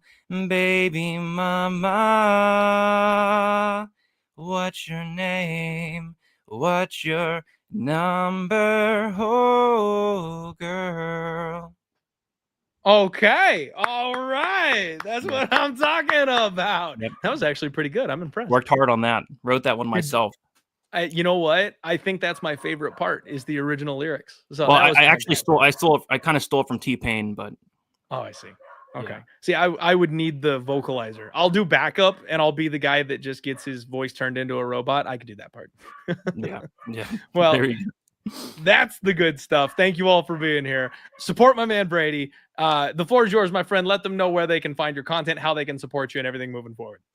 Yep, Twitter, DFS_numbers, YouTube, DFS by the numbers. Have a couple live streams coming up. Final thoughts, best bet. We got Stat Diggers with Uncle Wheezy. Thank you so much, Clint, for having me. Had some fun, and hopefully the dogs continue to bark in the year of 2025. Hopefully the violence continues to come in the year of 2025. 2024 sucked. The parlay boys, tell me about it. They cooked all year. The parlay boys got it done. Cash in their parlays, their 5, 6, 7, 8 leg, 9 leg parlays. That is done with and over with. Dogs are cashing. Fights are finishing. We're done with the trash ass gloves. We are so back, and I'm looking forward to continuing the year on a very high note. Yes, sir. You love to hear it. I am so sick of the casuals rolling in through my comments telling me how stupid I am because I didn't just parlay up the -185 favorite. That was easy money. That was the lock of the week. That was always going to win, that won a split decision. I am so glad that real UFC is back. I am so glad that we have the old gloves back. That is what's up. Thank you guys for watching the show. As always, Total Takedown coming to you later in the week. Undefeated post-weigh-in show coming on Friday. And I am kicking around the idea of maybe throwing in a prop show for you guys. Let me know after the stream is over. Jump in the comments. Let me know if you want me to do a prop show for you, because I might just pull that off for you. And we've got one bet. It's Puja Tomar. We are going to dial 1-800-GAMBLER and ride with my boy Brady and Kevin Holland this week, believe it or not. And then if this price keeps dropping, Morgan Charrière, definitely someone I'm sniffing around, pulling the trigger on. And of course, Mick Parkin. Thank you guys for being here. Love you. Be good. And let's roll.